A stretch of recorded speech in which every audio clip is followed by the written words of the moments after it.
Good morning, everyone, and welcome to the Spaceflight Now LabPadre joint live coverage, the second test flight of SpaceX's fully integrated Starship rocket. The teams here in Texas are aiming to launch the world's most powerful rocket on what it dubbed Orbital Flight Test 2, or OFT2, during a 20-minute window that opens up at 7 a.m. Central Time. For all of you joining from around the world, that is 1300 UTC. I'm Will Robinson Smith with Spaceflight Now. Great to be with all of you this morning from Starbase here in South Texas. I'll be providing commentary throughout the fueling, launch, and flight of the Starship launch vehicle, but I am far from alone from this mission. We have a great suite of guests joining in the conversation in this partnership between LabPadre and Spaceflight Now. We'll be talking about a whole range of topics from the road to this second flight of Starship, what we're anticipating with this launch and what comes next, both for the Starship program as well as Starbase writ large. Before we really get off to the races, though, is a bit of housekeeping. This is a simulcast between LabPadre and Spaceflight Now. We have our wonderful moderators helping keep pace with the live chats for both streams, as well as the super chats and members joining in the fun as well. So we will do our best to bring your thoughts and comments into this coverage. We want you to be a part of all the excitement here in South Texas. And our moderators are going to help us keep that flowing. So the easiest way to be a part of this conversation is by using the YouTube Super Chat feature. Not only will it help us more easily be able to keep up with what's coming in, but you'll also be helping to support our coverage. We are by channel membership on both LabPadre and Spaceflight Now's channels. So if you haven't already, consider being a channel member. That really is a big help supporting especially these big launch opportunities like we have in front of us today. Both channels have a number of membership perks like custom multi-streams that you see on LabPadre's channel, our 4K streams, and of course, member discounts on merch both ways. I'd like to thank the folks that are helping to make this morning possible. It takes a small village to get this operation up and running. On the Spaceflight Now side, Stephen Young is the man in the chair in Florida, helping to steer the ship, and Adam Bernstein is on the ground here in Texas, helping to provide tracking and doing some still photography. For LabPadre, thanks to Lucid and Rusty Buckets, as well as Chief, who is also getting some great launch pictures when Starship takes off. Our thanks also to all the camera operators, as I mentioned, but bears repeating certainly, to the moderators for both channels, and thanks to Sapphire Condominiums and Isla Grande Beach Resort. We really want to thank this team that is really all around the world helping to make this launch happen and bring this great coverage to you at home.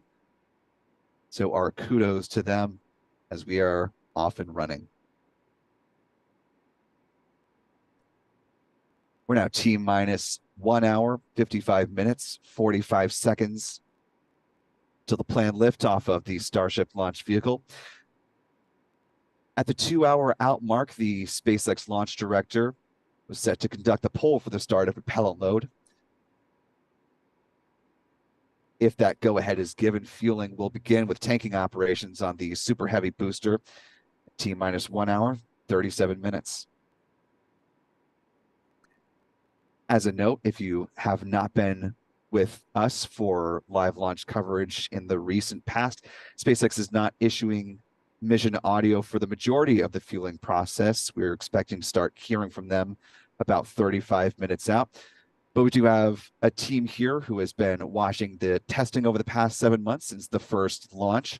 And of course, all the operations here at Starbase. So we are quite adept as best we can be to know what to expect for fueling. And we'll be letting you know as we get through the process what we're watching for as fueling commences. Of course, SpaceX is running the countdown both through its operation here at Starbase, and they also have support from their control room at the headquarters at Hawthorne, California.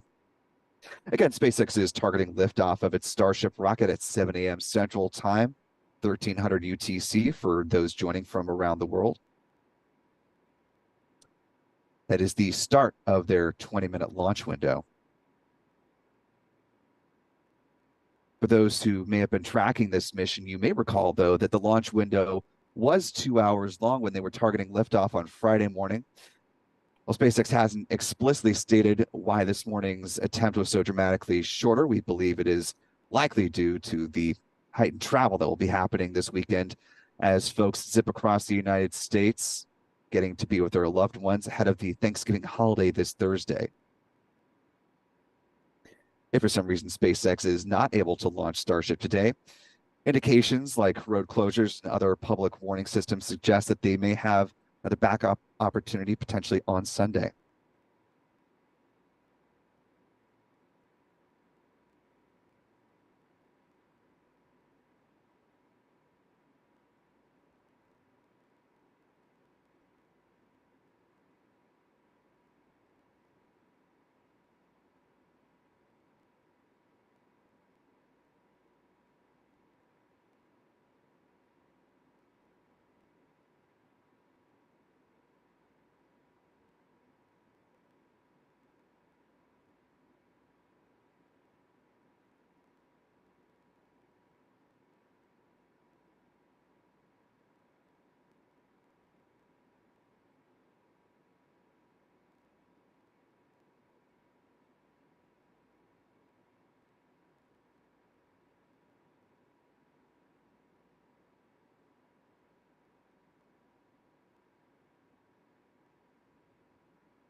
We're now T minus 1 hour, 50 minutes on the dot before liftoff of Starship.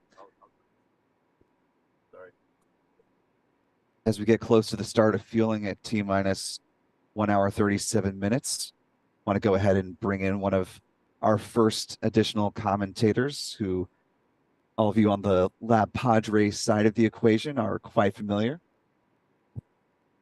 Lab joining us Howdy, this everybody. morning. How are you doing, sir? For being with us this morning out here at the Raptor Roost as we're waiting for this IF-22 launch. Thank you, everybody, for joining us today. And also wanted to give a special thanks to Phil, the Whiz Kid, for being my right hand man out here and being the brawn of the operations. Uh, yeah, I'm excited, man. Can't wait to see this thing pop off.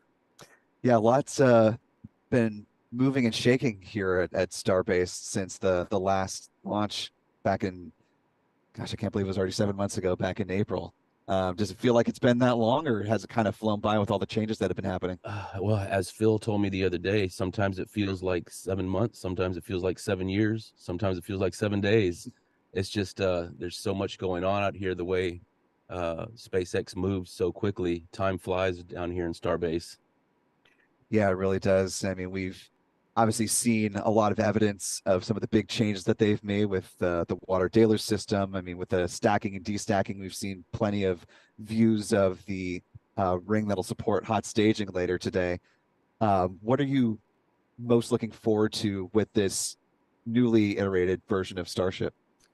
I think what everybody's looking for, including me, is stage separation. We want to see stage separation, and of course, we want to see it reach all the way to the Pacific. And talking a little bit about what we saw as far as the fueling operations ahead of time before we started the stream, you can see a little bit of venting near the tank farms. Can you just talk about what we're looking at right here? Right now, what we're seeing is the orbital tank farm venting. They are getting the propellants ready to load into Starship and Super Heavy, which should be happening, like you said, about an hour and 37 minutes before uh, the window opens.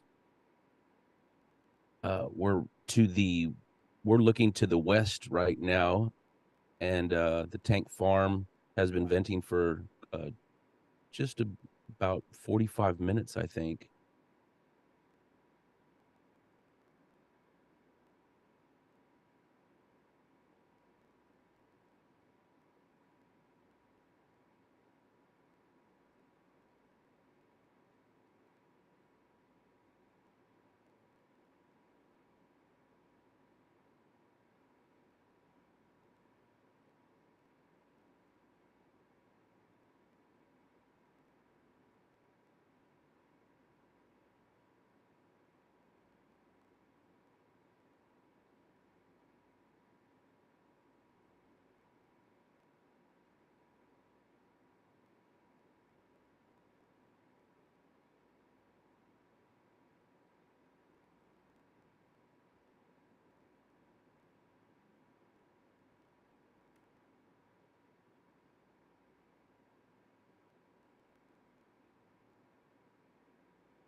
We're at T minus 1 hour, 45 minutes, 39 seconds and counting. Do have word from SpaceX in the last couple of moments here.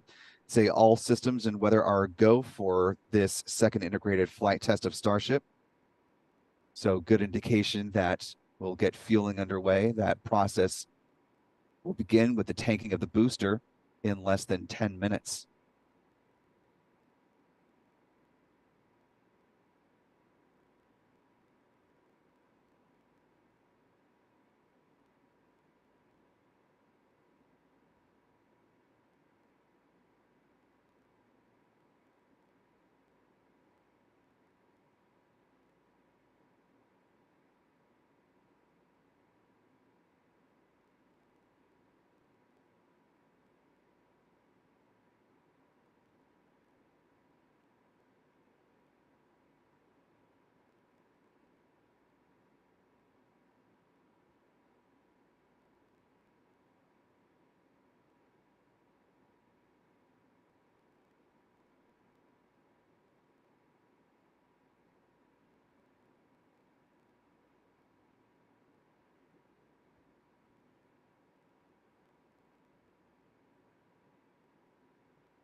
So we're about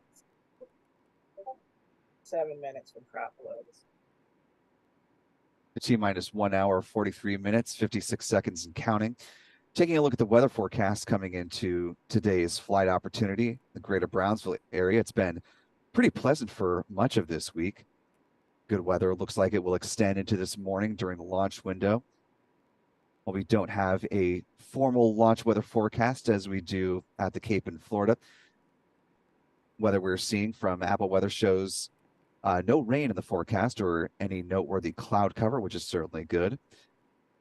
There's been just a very light breeze this morning, about 3 miles per hour, with wind gusts of only up to 5 miles per hour. So very mild start to the morning here in South Texas.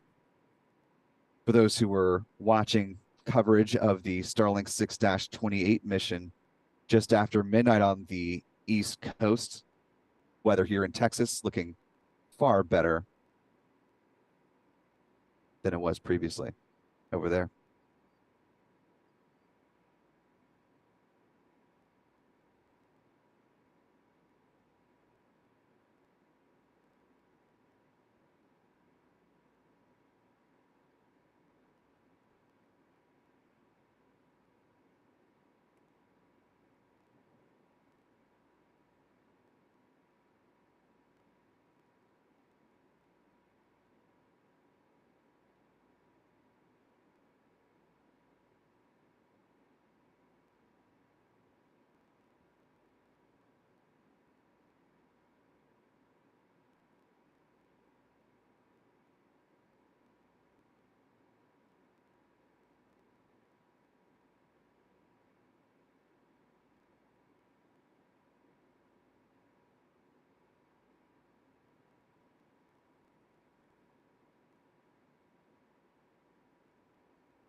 Now T-minus 1 hour, 41 minutes, 19 seconds and counting.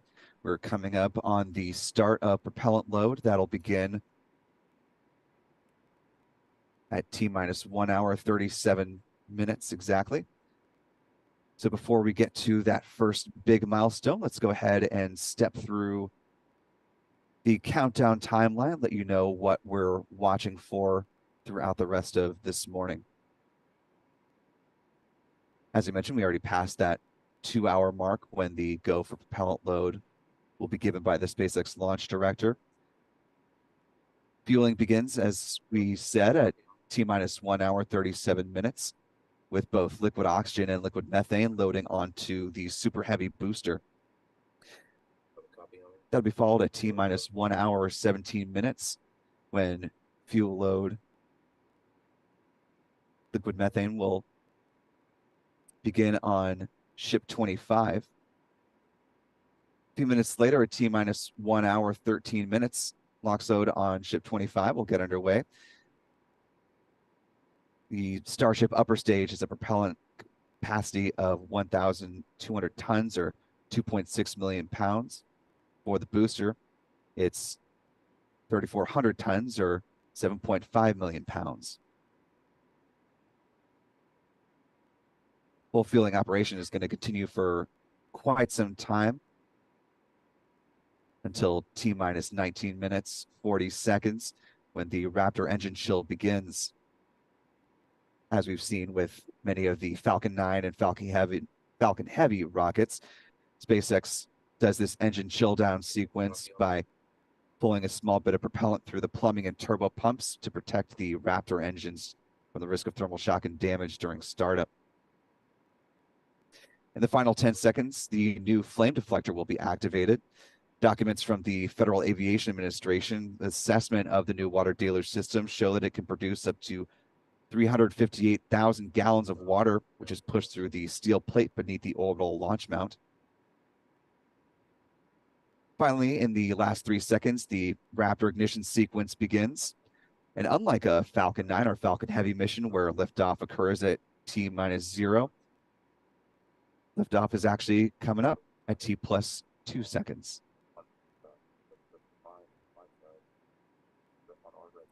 And as I mentioned, we do have a lot of folks who are going to be hopping on the mic with me. And we have a couple of great ones joining us right now. We have Zachary Golden from CSI Starbase and Marcus House also joining us live. Gentlemen, welcome to you both. Good to have you with us on this very important mission for SpaceX. How are you both doing? Hey, how we going, everybody?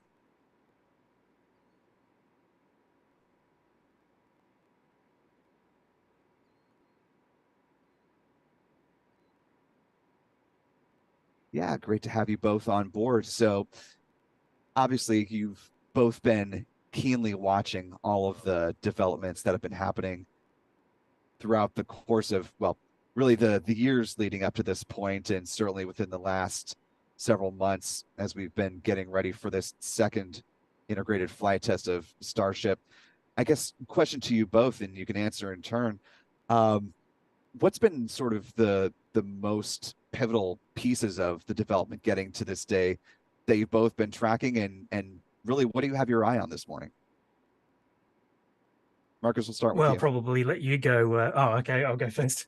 Yeah, look, one of the things that I think has been really quite extraordinary to watch primarily has been the water-cooled steel plate system. So, you know, in my mind, that's the super critical thing. If that doesn't go well, if there's damage to it, you know, that's really quite a big problem. So we want to see that go well. We want it to be able to be, you know, rapidly reused. So we don't want to see damage there. If it can get at least a few kilometers or miles downrange, then this is a great first step. My two things, obviously, the cooled steel plate and then hot stage separation. Those are the two things for me. If we can get past both those two things reasonably successfully, then that's great. What do you think, Zach? Yeah, I mean, I would have to agree with that. I think maybe the next most important thing is just overall booster performance. That's probably what I'm personally most concerned with, because you know, really everything starts with the booster and ends there as well, as far as the last flight was concerned. So you know, I think SpaceX has done a lot to improve on the performance from the last flight. And you know, one of the big things I would say is probably the performance of the Raptor engines. So you know, we've seen a lot of work to make sure that you know, they're not, if they do lose Raptor engines, that they're not taking each other out in the process. I think that was a big thing that we noticed during the last flight, was that, you know, the tendency of a Raptor engine to explode and then take out its neighbor was a pretty big issue. And beyond that, issues with like fires within the actual aft section of the booster. So I think that one of the major things that they were working on after the last flight was to make sure that they're not going to have a repeat of that, and you know, to kind of boost up the vehicle's ability to shield itself from those type of explosions, and also to you know, incorporate some sort of very large fire suppression system to make sure that they're not having, you know, explosive mixtures form within the aft section of the vehicle. So I think if we see engines go out, it may not necessarily be something to worry about, but you know, making sure that there's not engines taking each other out is going to be one of the big things that I'm looking for this time around. And speaking of looking out for things, we are now at T-1 hour, 34 minutes, 37 seconds. Tanking has started on the super heavy booster. Take us through this process. Obviously, you know, with the capacity of the tanks on super heavy, this is going to take the longest out of the full operation. What are you watching for as far as the tanking procedure goes? Have things really changed a lot between fueling from IFT1 to IFT2? Well, I wouldn't for the think most, they've changed a lot. oh, No. yeah, I mean, for the most Yeah, you're part, right, Zach. everything is pretty much about the same. I mean, they have added, as far as I can tell, maybe like one little thing to the process, which comes close to the end. It's something that's actually very similar to what they do on Falcon 9. So on Falcon 9, you kind of hear like one of the last call outs is I think it's called ground gas closeout, which is Yeah. basically purging the propellant system or the propellant loading system. And that's something that they had never done before on for Starship, which was always interesting to me. So, it's basically you have, I would say about, half a mile of propellant system or a propellant loading system, which previously they kind of like left full. So you load your liquid oxygen and liquid methane onto the booster and ship. And, you know, once that was done, they kind of just left it full, which was, I think, something that's pretty rare for a launch system. So this time around, it seems like they actually have a system in place to use liquid nitrogen to actually purge all of that out, which again is something that they do on Falcon 9. And the goal is, if you have leaking valves on your actual QD system, that you're not inviting fires after the fact, so once that QD hood closes, you don't want flames going on the inside and having fuel leaking and causing explosions on that kind of stuff. So other than that, I mean, that's probably one of the only things that I've seen. Next time around on the next launch, we'll probably see a dramatic change, I think, with propellant loading, as they've kind of gotten set up for increasing the capacity of their pumping system. So I think right now we'll probably be expecting about 90 minutes for propellant loading, and I believe next time around we'll probably be expecting about 45 minutes, as they add in all of that additional capacity. Yeah, They've got Marcus. an extra two on each side, don't they? An extra two motors there ready to go that are kind of not quite hooked up yet, or the actual lines aren't hooked up. Is that right? Yeah, exactly. And I guess one of now that I think about it, a big thing is last time around they were powering the entire tank farm with generators. So they had trailer mounted generators. Yeah, Each of yeah. them were about like 2,000 horsepower, I want to say. And I think they were using about 5 of them. And in the last 6 months or so, they've converted all of Starbase over from running on generator power to now pulling power from Brownsville. So it's like 3-phase power from Brownsville.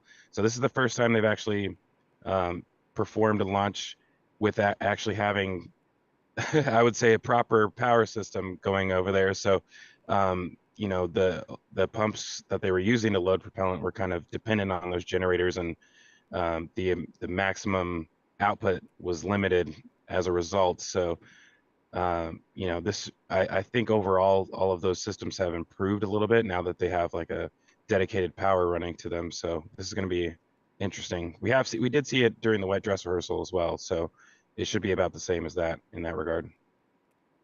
Yeah, yeah. That's a beautiful shot we've got on screen right there, by the way. Just beautiful. Just the way that all that, all that mist is just sitting there floating on the ground. Spooky. It's almost spooky. It's a sight that I'll never get sick of seeing. Yeah, we did have a good bit of fog rolling in overnight, so hopefully as we get closer to sunrise, some of that will burn off and it won't be obscuring our launch views from all around Starbase.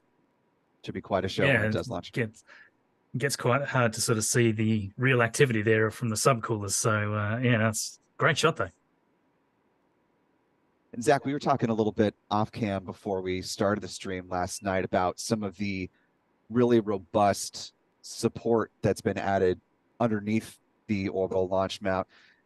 You just talk about the reinforcement that SpaceX has done, and why that was such an important modification to be made, and hopefully we won't see nearly any type of destruction like we saw with the first integrated flight test.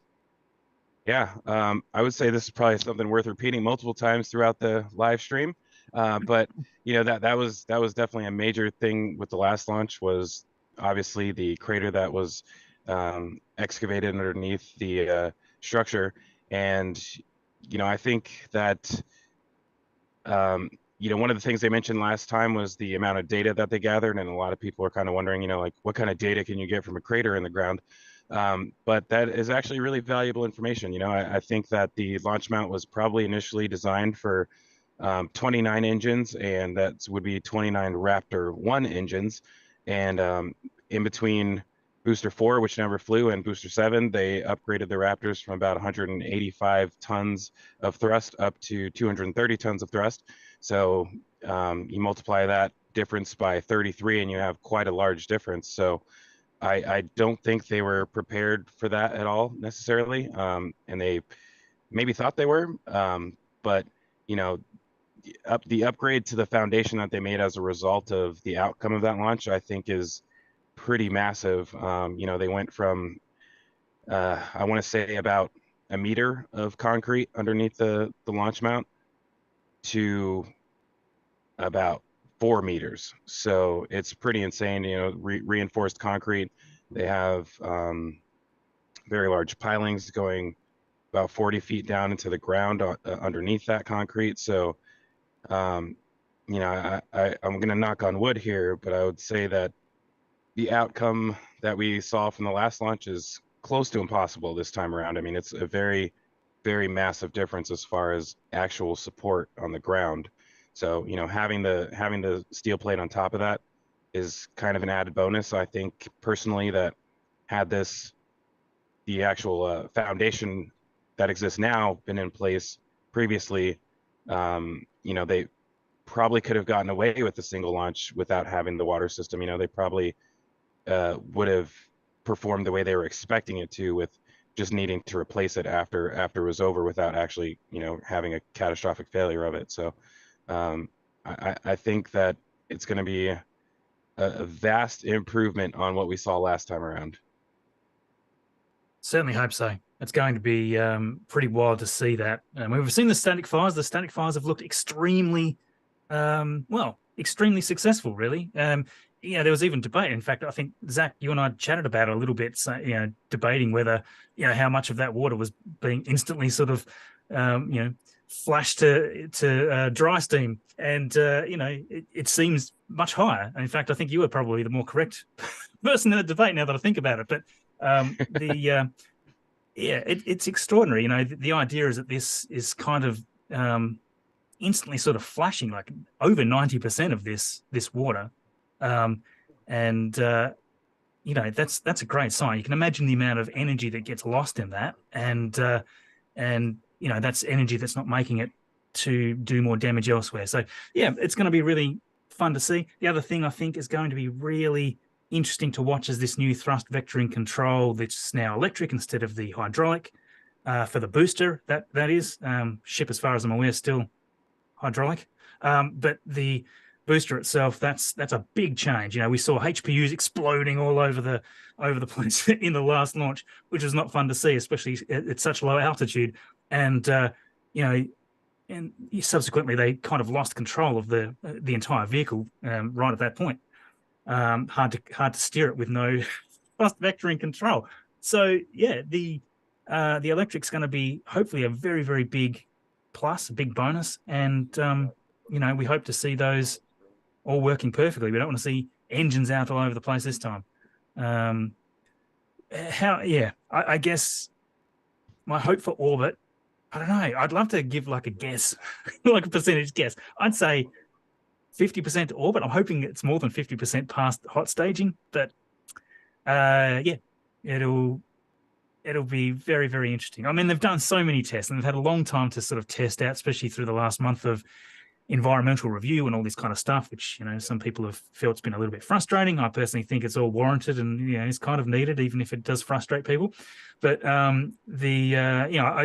feel that the FAA and the FWS are very much working intricately with SpaceX to get all these things done. So, although the government process can be just a tad frustrating, it's more of the nature of government anything. It's not. I don't think there's any conspiracies. There's no government officials trying to intentionally hold up a SpaceX launch. I really think that it's just everybody did a great job to get this done, and they actually did it quite quickly, really, when you consider when they started as well. Yeah, the fact Marcus, that I they was just started about maybe a bit late.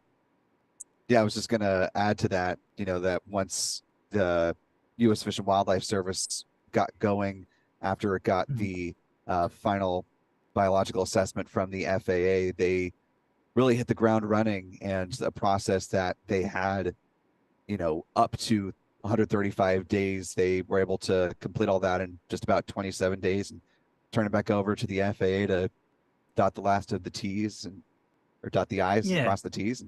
And here we are Yeah, today. yeah. Well, that's the thing. It's the thing because, many many people out there jump to conclusions. Oh, I can't believe the FWS has taken this long. They haven't even started doing this yet. It's like, well, I don't believe that they could start until they had the approvals and the information to start it. So, anyway, I don't want to go too far into that because it's all kind of mostly nonsense. But, in my mind, they got the whole thing done really quite quickly. And, I think that they should all be proud of the job they've done. And frankly, it's a very understaffed area. These are areas where we've seen the hearings recently about where SpaceX saying, look, we urge the government to double the capability of the FAA and FWS or what have you, because that's where the limitation is. It's in the fact that the commercial space industry is ramping up and the FAA employment hasn't ramped up with it, as far as I understand. So, yeah, I think everybody's done the best job they could. I always find it quite frustrating to sort of see people hanging these issues on this as if it's an intentional disruption. I really don't believe it is. Yeah, to add on to that a little bit, I think the actual Fish and Wildlife report that came out gave us a little more insight into what went into that process. Oh, absolutely. And, we saw a pretty good amount of data that was contained within that report. I think it was about 100 pages long. And on one of the pages, they actually showed all of the testing that they did for each of the tests of the actual deluge system. So I think they had an initial test where we saw actually the deluge test for the very first time, and a lot of people were kind of worried that maybe SpaceX didn't have clearance for this, but in reality, it actually turned out that they were doing multiple tests to actually see all of the different chloride content of the water on the outside of the launch mount. So they tested, I think I think I should pull this up here to see all the list of items that they were testing for. But they did a test for the very first time of the activation. I think they did another one a few days later, which from our side, we saw that it was a full pressure test. And they did one for each of the two static fires, and then a fifth one during the wet dress rehearsal. And each of those times they were gathering data to actually measure how each of the different components that were detected within the water, they were measuring that each time. So it was interesting to see all of that. And that was one of those things where it's like, oh, why didn't you guys start this earlier? And they did start it early. They were out there for each of those tests and gathering the data that they needed. And at that point, after the final one, the wet dress rehearsal, it really came down to analyzing everything and actually forming a report. So I think that report that did come out gave us a lot of insight onto all that stuff going on in the background. And I still haven't had a chance to read through the entire thing myself, but it was a pretty massive amount of information. Yeah, exactly. I Absolutely. mean, one of the interesting points that we'd sort of spotted was the amount of sort of ablation they sort of expect from the plate, and immediately there's sort of people jump on and saying, oh, they're going to be throwing metal everywhere, 190 pounds of metal. It's like, they're not throwing chunks of metal. That's like, atoms of metal, are going to go flying and across the whole plate. It's minuscule, it's probably works out to be hundreds of launches before they need any sort of refurbishment. So yeah, I mean, you get a lot of detail in that. It's been really cool. I need to read it in more depth because I haven't sort of had a chance to really digest it. Just want to make a point in time as we are continuing with the count now. T-minus 1 hour, 19 minutes, 40 seconds and counting. We're now less than 3 minutes away from the start of propellant load on ship 25. Zach, just want to take a look at the live stream here. You see a little bit of venting coming from the tower adjacent to Starship. Can you talk about what this vent is that we're seeing here? So yeah, this vent coming off the tower is similar to one that actually happens on the launch mount. I can't tell right now based on this view if they're both happening at the same time, but I believe they are. Yeah, so this is part of the initial cool down sequence. So they're actually chilling the cryogenic propellant loading lines. So up until this point, they're essentially empty, and once you start flowing all of that cryogenically cooled liquid through there, then it starts to immediately vaporize into a gas. So essentially, they just open up some valves and allow all that gas to escape, so that when they start loading liquid oxygen and liquid methane onto the vehicle, it's in a liquid form instead of sending all of that gas to the vehicle. So right now what we're seeing is liquid oxygen being boiled off right there. And essentially the same thing is happening on the liquid methane side, but they actually recapture all of that instead of just vent it to atmosphere. So yeah, we should see this both on the launch tower and the launch mount as well. And literally the moment this ends, they should be loading propellant onto both the booster and ship. So for folks that are more familiar with, say, Falcon 9 or Falcon Heavy missions, this is fairly similar to what we would call the big vent operation, which would happen just a little before T-minus 20 minutes from the transporter reactor, the strong back. It sounds like a very similar operation as the feed lines are chilled before on a Falcon 9 before LOX loading would start on the Falcon 9's upper stage. Similar here before prop loading begins on ship 25, yeah? Yeah, it's worth noting as well that SpaceX tweeted out roughly 16 minutes ago that the super heavy propellant load is on the way. And I also think their live webcast is going to come up in just a few minutes by the looks of it. So yeah, it seems to all be progressing wonderfully. Yeah, I think SpaceX's webcast is coming up 35 minutes out, unless they've changed and decide to go early, which, we'll welcome the mission audio. That would be fabulous. Yeah. I might be misinterpreting their tweet there. 35 minutes ahead of liftoff. Yeah. Okay. Ignore what I just said. Not a couple of minutes at all. Yeah, and unfortunately that would be great if we could bring them up sooner and be able to listen into the loops. But since SpaceX made the call to take their mission audio off of YouTube, it's become a little more of an opaque process, certainly on the Falcon 9 and Falcon Heavy side of launch coverage. But yeah, I was really hoping when we saw those few videos that they published just the other day, which were the first since June or July, something like that. I was really hoping that meant that they were going to stream on YouTube as well, because it's a big event. You want as big an audience as you can get, and why limit it? For something like this, it doesn't seem to be the case. I'm saddened to say. So yeah, it would be amazing if we could see that on YouTube as well, because they would have been streaming that in 4K, and I think typically we're not getting. Hopefully, we'll get at least 1080p out of X here. But yeah, the problem I have with the streams from, and it's probably due to my location, is that I can't seem to stream them at that quality. They seem to just come through at whatever lower quality they do. And I think a lot of people find that problem depending on where they are in the world. So, we don't typically get to watch it unless somebody else can re-stream it, at a higher quality, which, it'll be interesting to see if people do that. Yeah, I would say one of the biggest collective efforts that ever happened in the space community was all of us trying to bully SpaceX into keeping this on YouTube, but didn't work, did it? Yeah, no, we failed.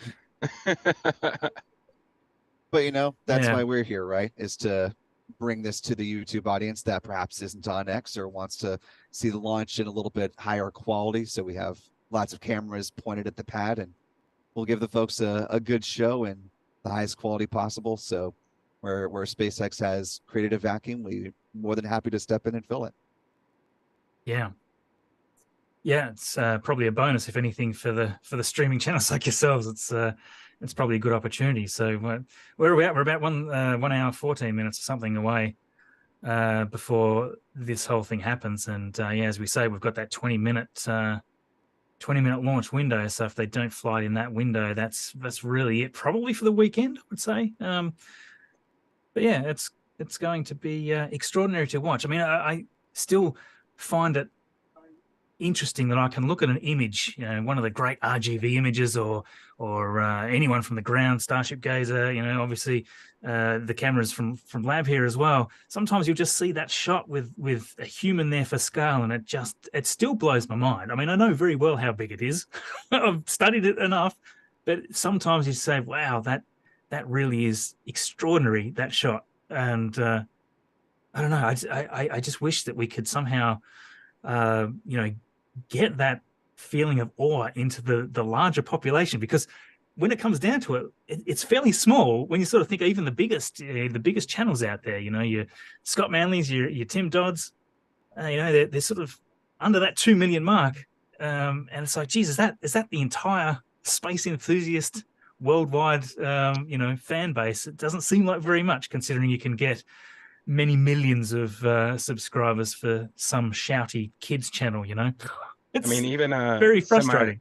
Semi-related is, Star Wars. You got like about 100 million people who follow Star Wars, and only a fraction of those pay attention to actual space flight, which kind of blows my mind a little bit. Yeah.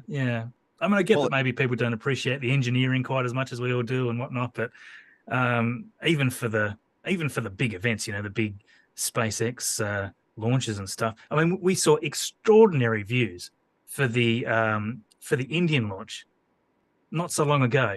Many more views than SpaceX has ever got on anything ever, which was the biggest, I think, was Falcon Heavy.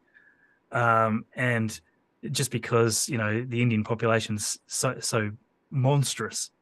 And it's like, wow, that really put that into perspective for me. It's, if you look at Chandrayaan-3's launch and landing on the moon, go and look at the video numbers on that. It's like, wow.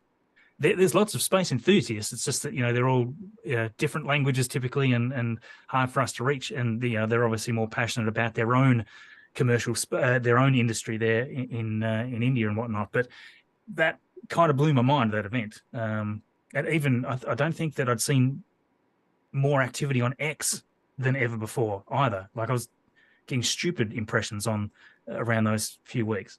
So it just goes to show the scale and just the limit of reach. It's quite interesting. Anyway, It certainly is. I think there's probably a number of ways that we can work to grow our domestic audience, for launches from the United States. And we'll note that briefly, we're now T-minus 1 hour, 11 minutes, 26 seconds and counting. LOX loading has been underway for about a minute and a half onto ship 25. So that was the last big fueling milestone that had yet to begin. So now tanking is underway on all 4 of the main propellant tanks for the Starship rockets. So we are well on our way towards hopefully getting a launch at 7 o'clock this morning. Do want to just make a broad ask for those who are enjoying the conversation and the live coverage this morning. If you haven't already and you're watching on either the LabPadre stream or Space Flight Now, if you can go ahead and give this stream a like, it's a great way to support both of our channels, what we're doing here, and it allows the YouTube algorithm to spread the coverage, as we were just talking about, attracting more folks to big launches like this, and want to bring more folks into the conversation.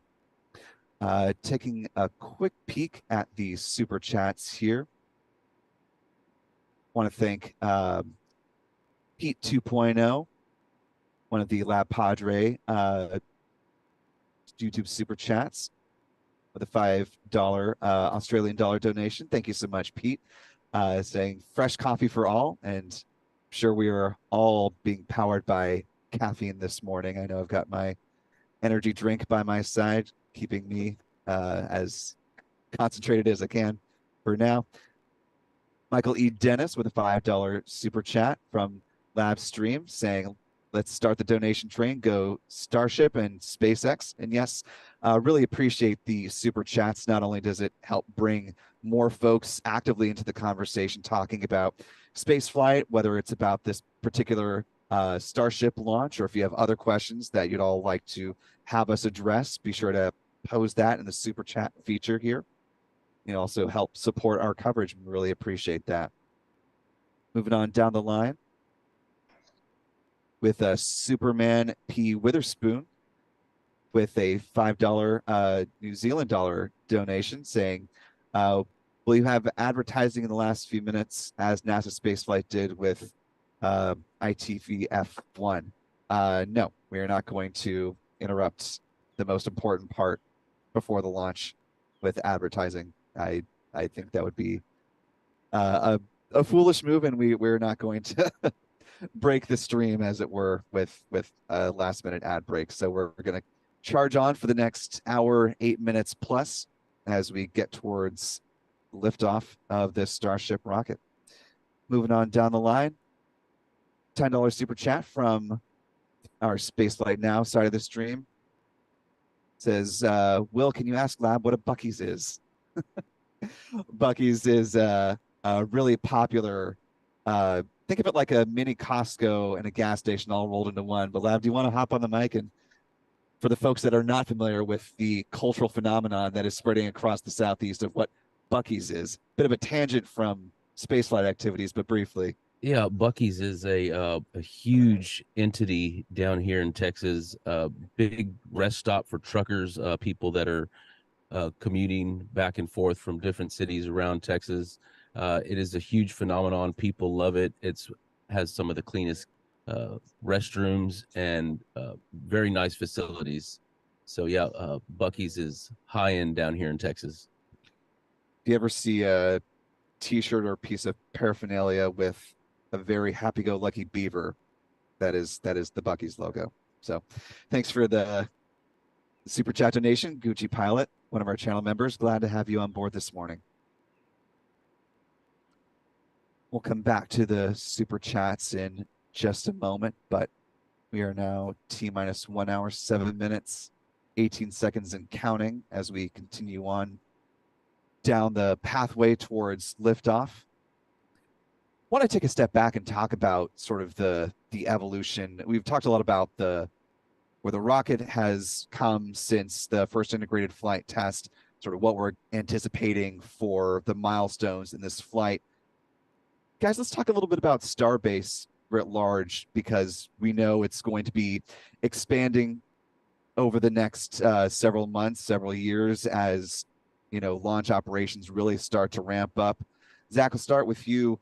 We know that there will be a second OLM that will come online. It'll be a big part of future demonstration missions like the propellant tank-to-tank transfer, and obviously as they gear up for the support of Artemis missions, Artemis 3 and 4. Let's talk a little bit about what Starbase is going to look like on the road to getting that additional capacity online. Yeah, I think one of the most exciting things that's happened over the last few days is just us being surprised by the fact that it does appear that they're in the process of getting started on that second launch pad. So is almost right on the heels of the Fish and Wildlife report. The very same day we started seeing the first sections of that next integration tower show up. So they've done a massive amount of work within the production site to speed up their actual manufacturing process. So, right now, I think on some of the cameras you guys may be able to see, depending on the lighting right now, the new mega bay that is nearing completion out there. The Star Factory is also deep into construction right now, and that alone is about twice as large as we were initially expecting. So, the amount of vehicles that they're currently able to produce is about to essentially double, and eventually I think we'll also see the Kennedy Space Center come online as far as their production site out there. So just overall their capacity to produce these rockets is increasing, and at some point they are going to need the additional capacity to actually launch them as well, and it seems like they're getting ahead on that game and are already starting to work on laying the groundwork for that next tower. So I think that's going to be one of the most exciting things that we'll see after this launch is the mad dash to get that second tower constructed. And I think the interesting thing, which was mentioned in the Fish and Wildlife report, is that they're not expecting any interruptions to their launch cadence, which I don't know if you can really consider it a cadence, considering that they're only really cleared for about 5 launches a year. So I think that would be a little bit more of a concern down in Florida, but out here it's really probably not going to be a huge interruption. So, you know, it's going to be pretty amazing watching them build another tower down here. Any of you who have traveled down here and actually got to stand next to the launch tower at all, you know, I think we're all pretty equally excited about what it's going to look like here in the near future once they get that other tower constructed. Yeah, Yeah, before yeah. Marcus, It's you been jump in interesting seeing here. that. Oh, sorry to cut you off, Marcus. Just want to make a couple of quick notes that we're starting to see first light here at Starbase as the first little rays of sunlight are starting to crest over the horizon.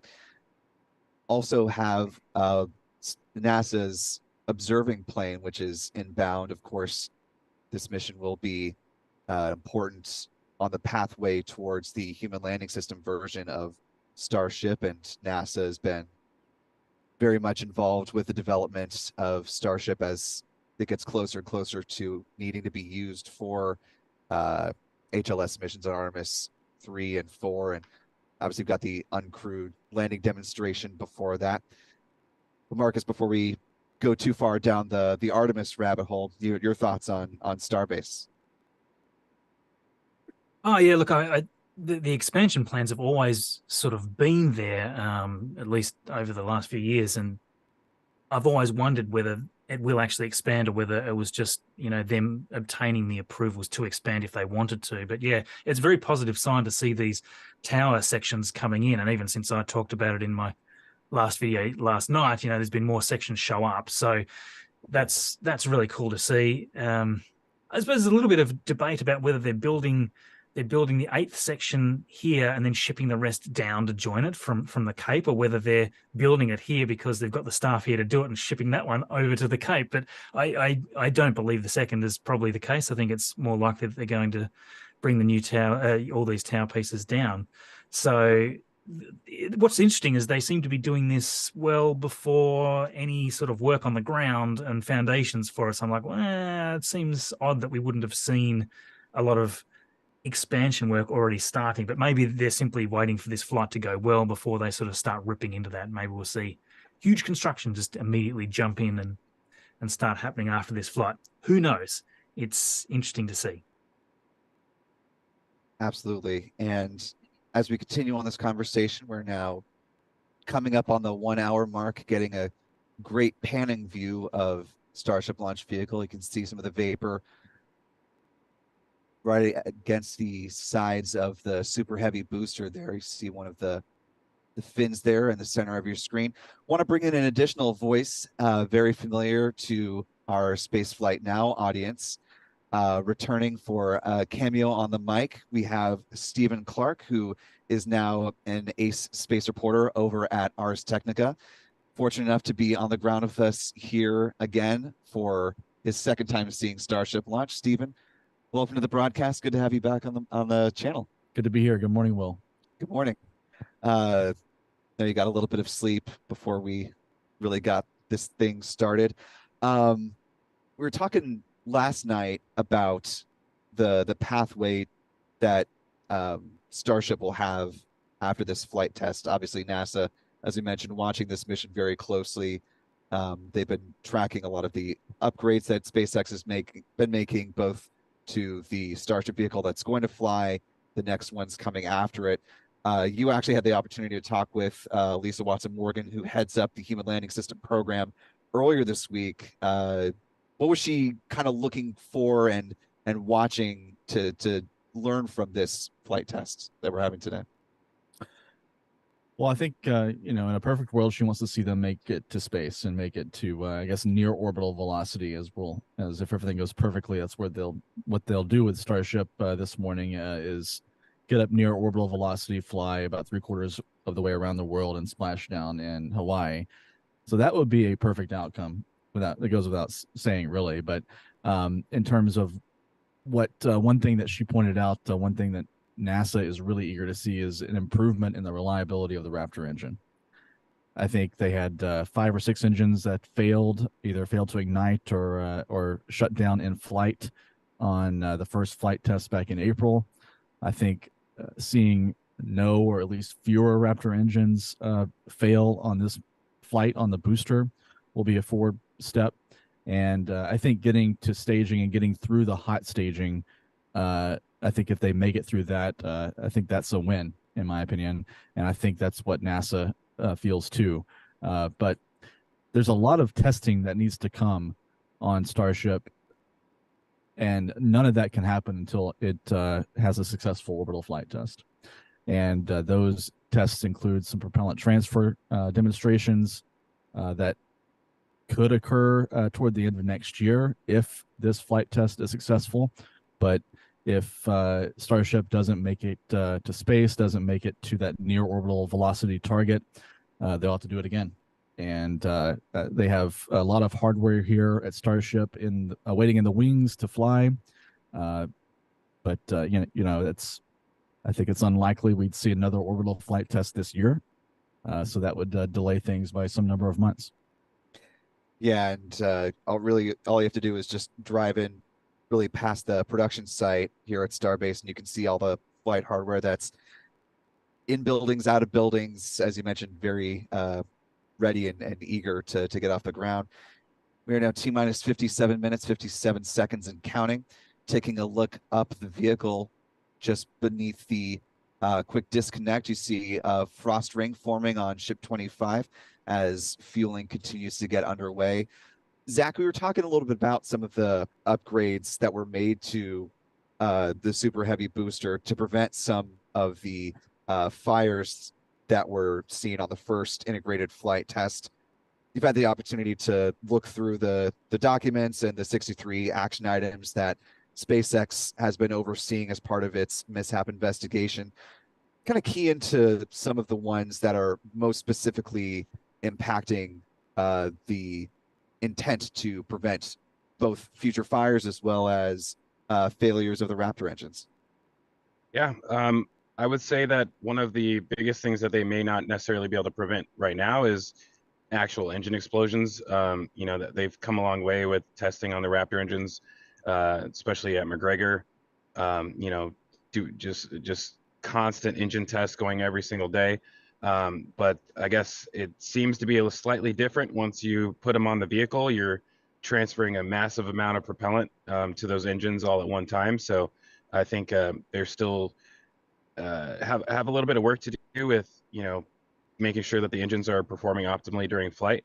However, in the event that they seem to suffer some explosive shutdown, you want to make sure that they're not taking out their neighbor, which is something that happened on the last flight. I think we saw, I actually still remember the engine numbers. Engine 19 during the last flight exploded, and that actually took out the shielding for engines 20, engine 18, and engine 17, which is pretty massive explosion to take out the shielding on the 3 adjacent engines.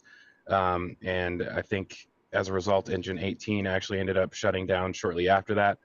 So making sure that they have additional shielding. I think they've essentially doubled the amount of shielding that they have in between the engines. It's essentially like a containment box that surrounds the engine. So they've doubled the amount of shielding. So ideally, we shouldn't have to worry about shrapnel penetrating through those walls or overpressures from the engine explosions blowing out those walls. And so, I guess the goal behind that is, if you can't prevent necessarily engine explosions, you want to make sure you're actually able to at least contain them. So it's, a localized event and it doesn't kind of cause a cascading failure essentially. But beyond that, some of those explosions that occurred during the last flight were actual gas explosions. So, you have leaks that develop from the actual engines, and because they're in that contained space, you got to worry about a buildup of gas. And it's one thing if you have methane gas building up in there, but it's a completely different situation if you have oxygen building up in there as well. So one of the big items that they mentioned in 2 separate occasions on that report was to increase their fire suppression capacity by 15x. And that is something that we've seen tested on pretty much every static fire, every spin prime, and also during the wet dress rehearsal for booster 9 is that fire suppression system. So it's a very large two large CO2 tanks that they added onto the side of the booster, and they obviously fill those before flight. And we, from our understanding, they should be purging the engine compartments for the entire boost phase of flight, which is, I think, guessing here, but roughly about 2 minutes and 30 seconds.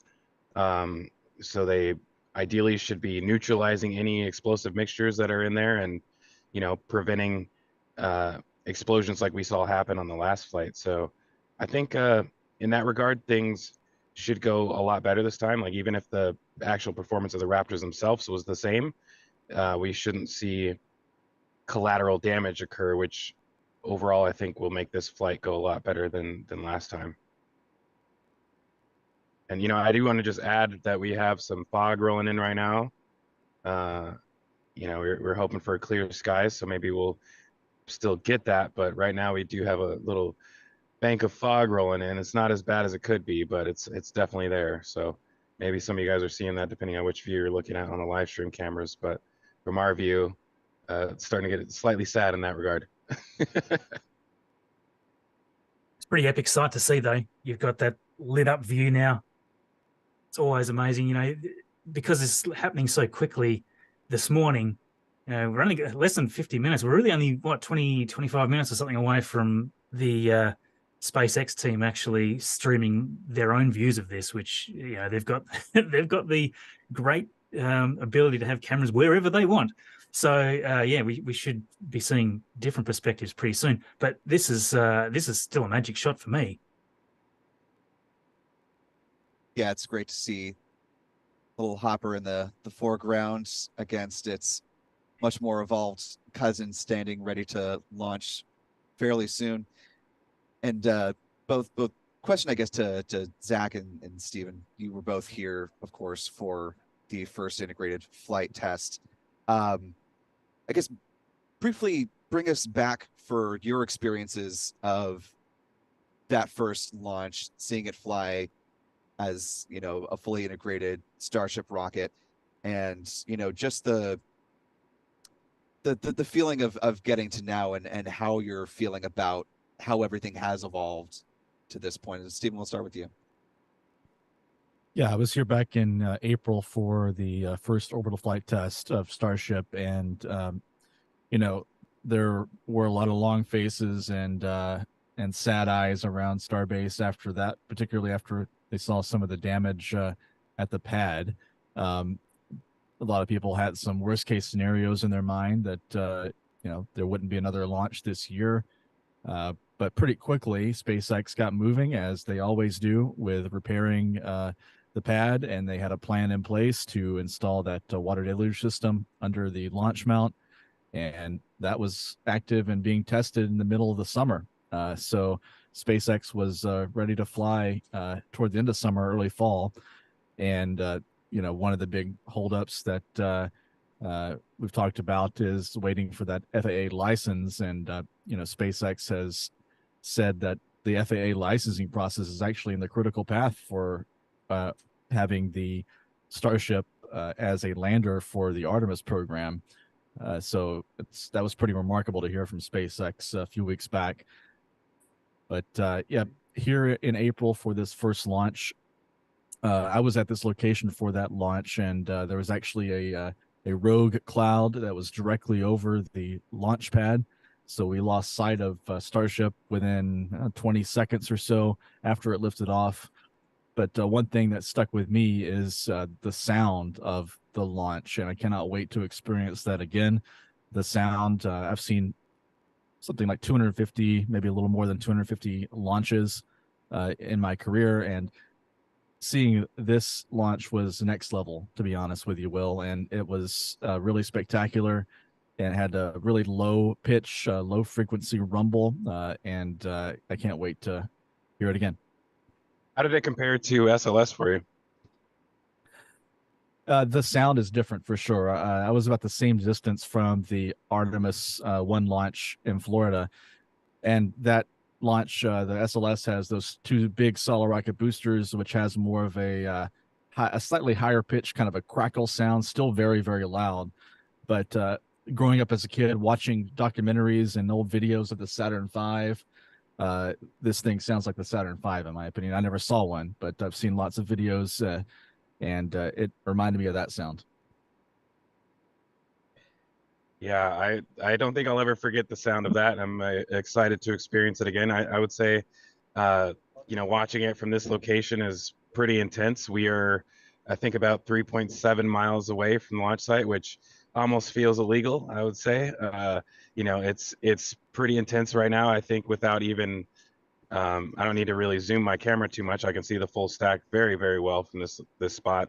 And I would say last time around, it was, in my opinion, kind of terrifying. I don't know what everybody else thinks, but from this angle, we were able to see the lean of the booster. Like, I remember very, very clearly watching through the lens of my camera, and it leaned over pretty much immediately after it left the pad, and it wasn't climbing very fast. I think a lot of us have been expecting it to essentially jump off the pad, similar to the space shuttle. The space shuttle had a pretty quick ascent off of the pad.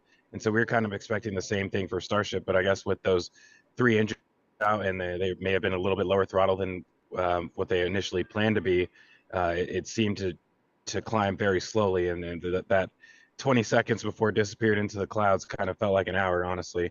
I'm excited this time around. It seems like we have clear skies at least above the pad, and we'll be able to see it throughout its entire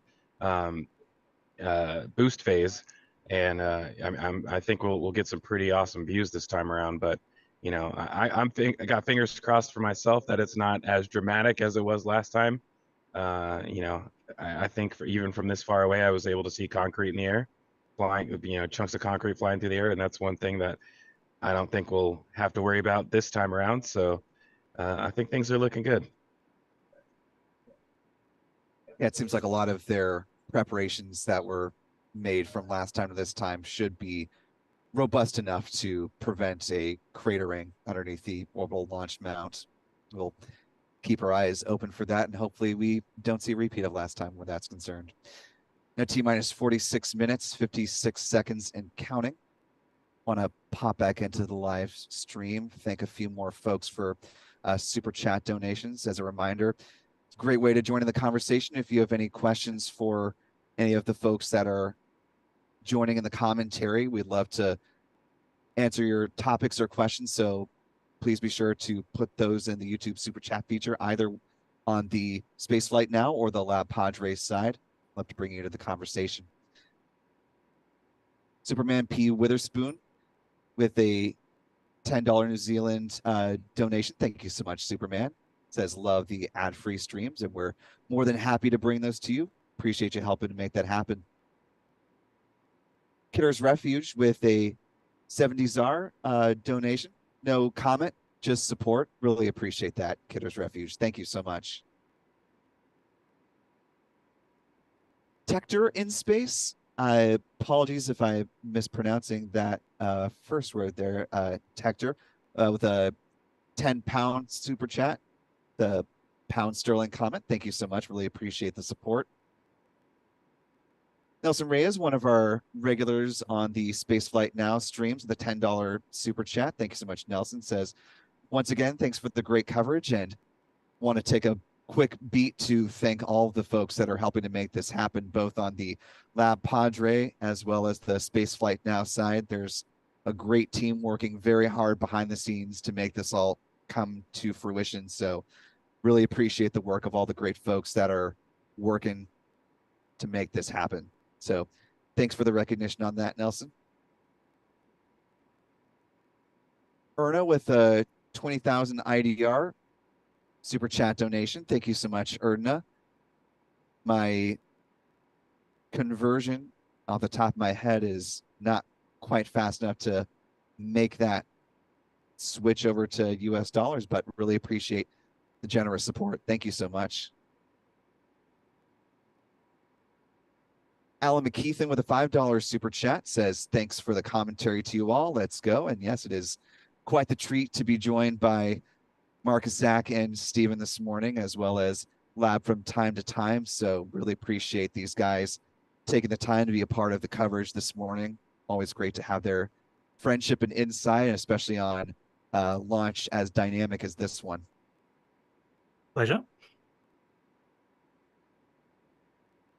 We'll go ahead and come back to the conversation as we are still getting some great views of the Starship rocket as fueling continues underway. Now T-minus 44 minutes and counting. Before we jump back into the conversation in full, and I do want to talk more about this element on the other side, want to talk about sort of the flight path and the trajectory of this particular mission, because we are certainly hoping to see it go beyond stage separation, the point at which we didn't see for the first integrated flight test. So the folks over on the LabPadre side helped create this great launch profile animation.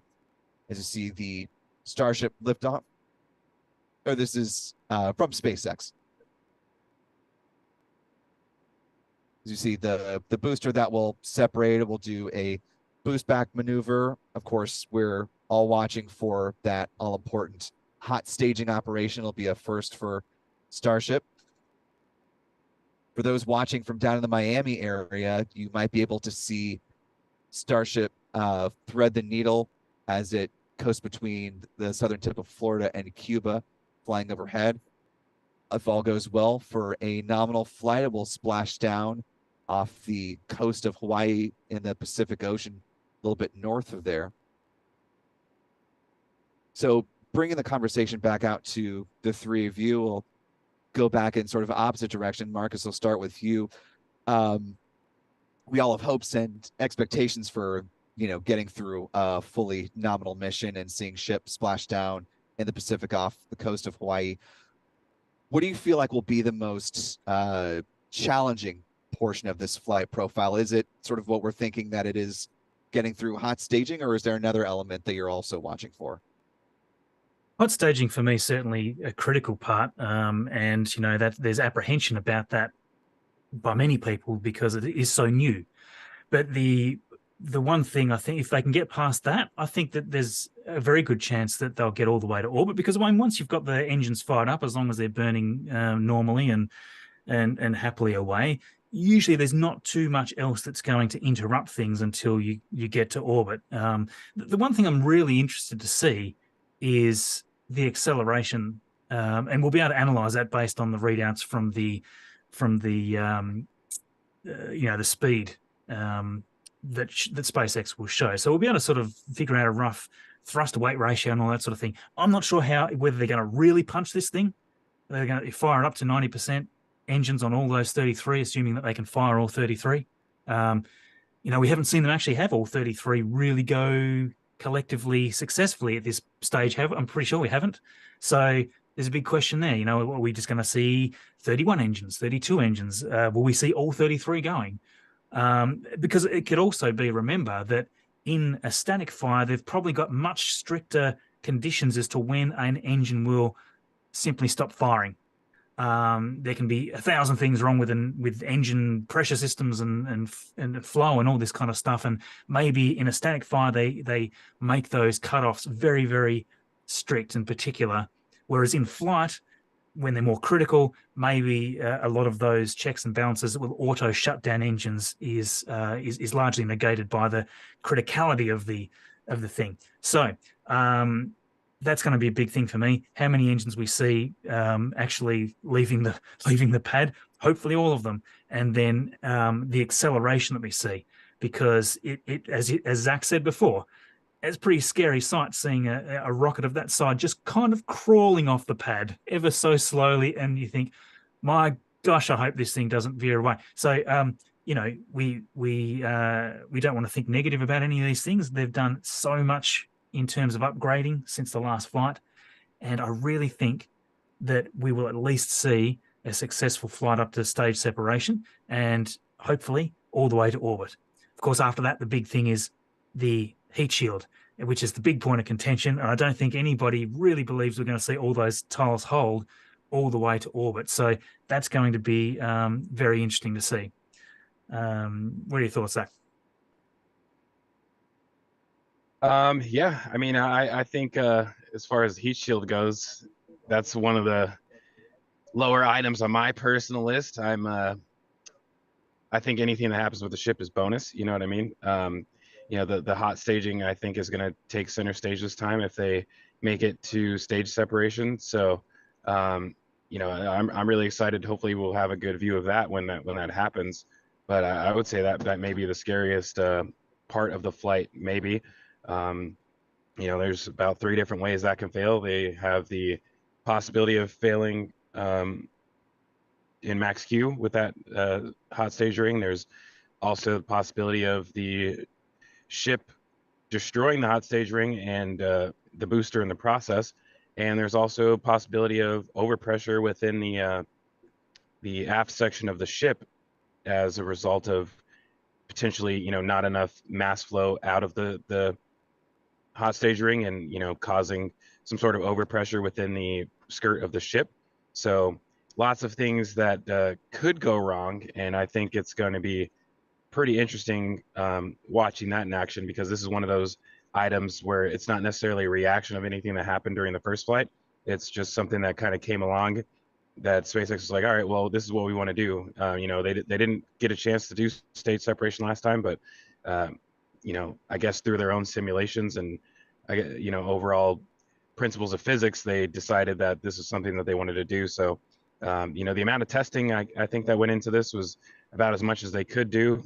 They did some structural verification testing on the hot stage ring, which should cover the whole max Q concern, I would say.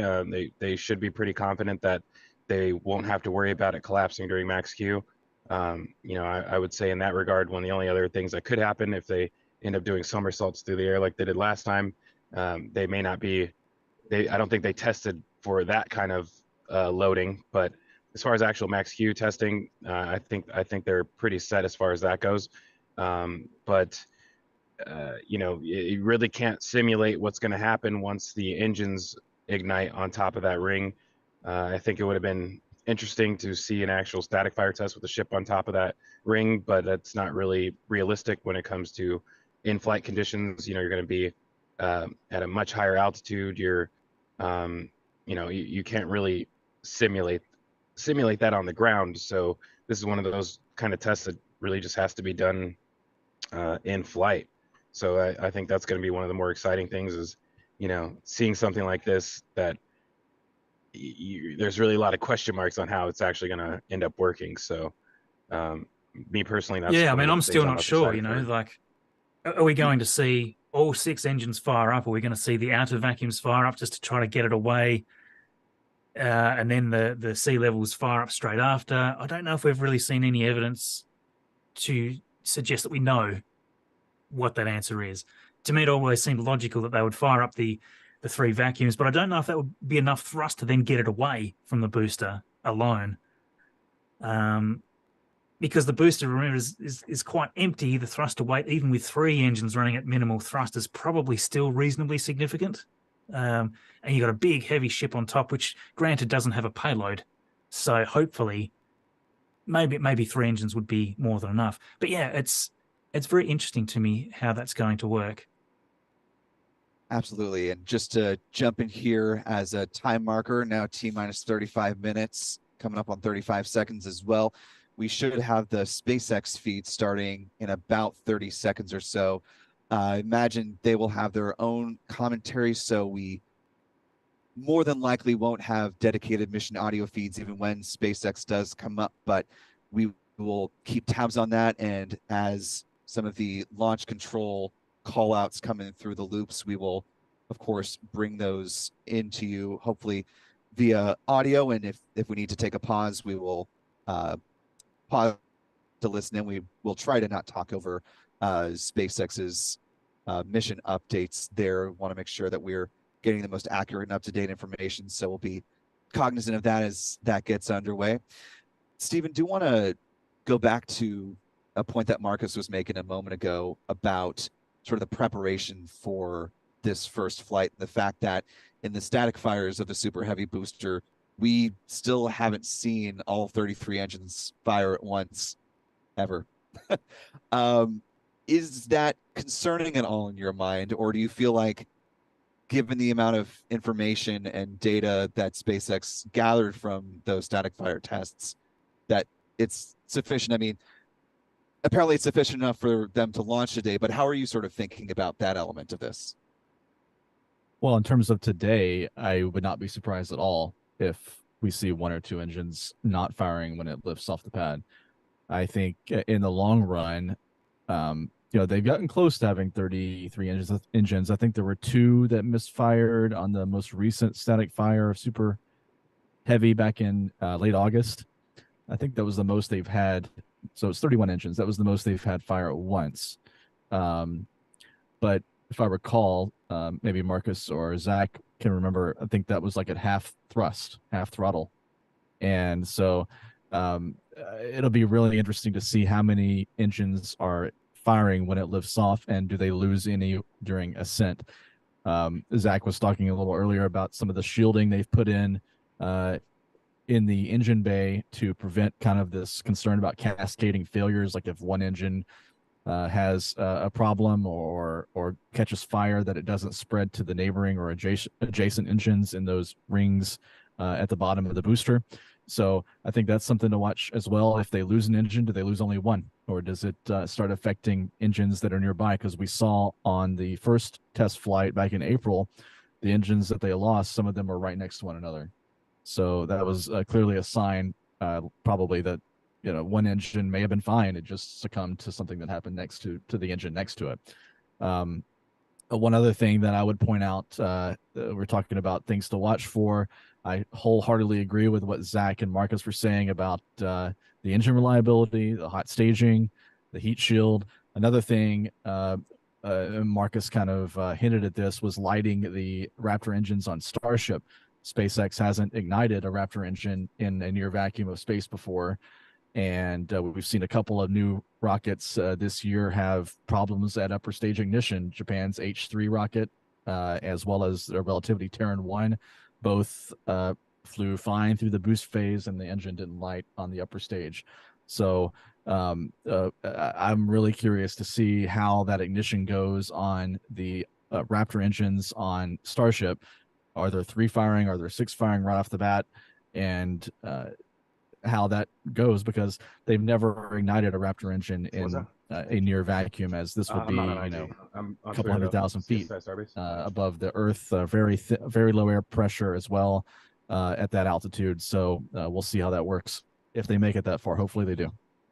And before Zach and Marcus, you jump back in, just want to make a quick programming note. You see our countdown clock at the top of the screen, T-minus 31 minutes, 25 seconds. A little bit of a discrepancy between that and the countdown you see on the SpaceX timeline. That's because SpaceX's feed is coming through X, which is on a little bit of a delay. So you'll see our countdown clock proceed, and we'll make the calls in real time, since our cameras are all in sync with, of course, real-time sequences out here at Starbase. And you'll see events on a slight delay on the SpaceX feed as we dip in and out of those views. So just want to put that out to our viewers at home as we get ready for liftoff, taking a view in there to SpaceX Mission Control as their flight teams are going through their countdown procedures, getting ready for liftoff. And this appears to be a look, panned away, but that was a little peek into the headquarters of SpaceX in Hawthorne, California. And this is over on South Padre Island, as some folks are waking up, heading down to the water's edge, hoping to see a launch coming up in just over 30 minutes. So as we were getting into the last half hour, Marcus, how are you feeling at this point as we're on the cusp of Starship flying once again? Yeah, look, I've got the butterflies going already because there's a lot riding on this. We want to obviously see it leave the pad successfully and not cause damage like we saw last time, which I certainly don't think it will. But there's always apprehension in these ones. Super excited when it comes down to it, and yeah, it's coming down very quickly now. Actually, love that long shot that we've got there right now.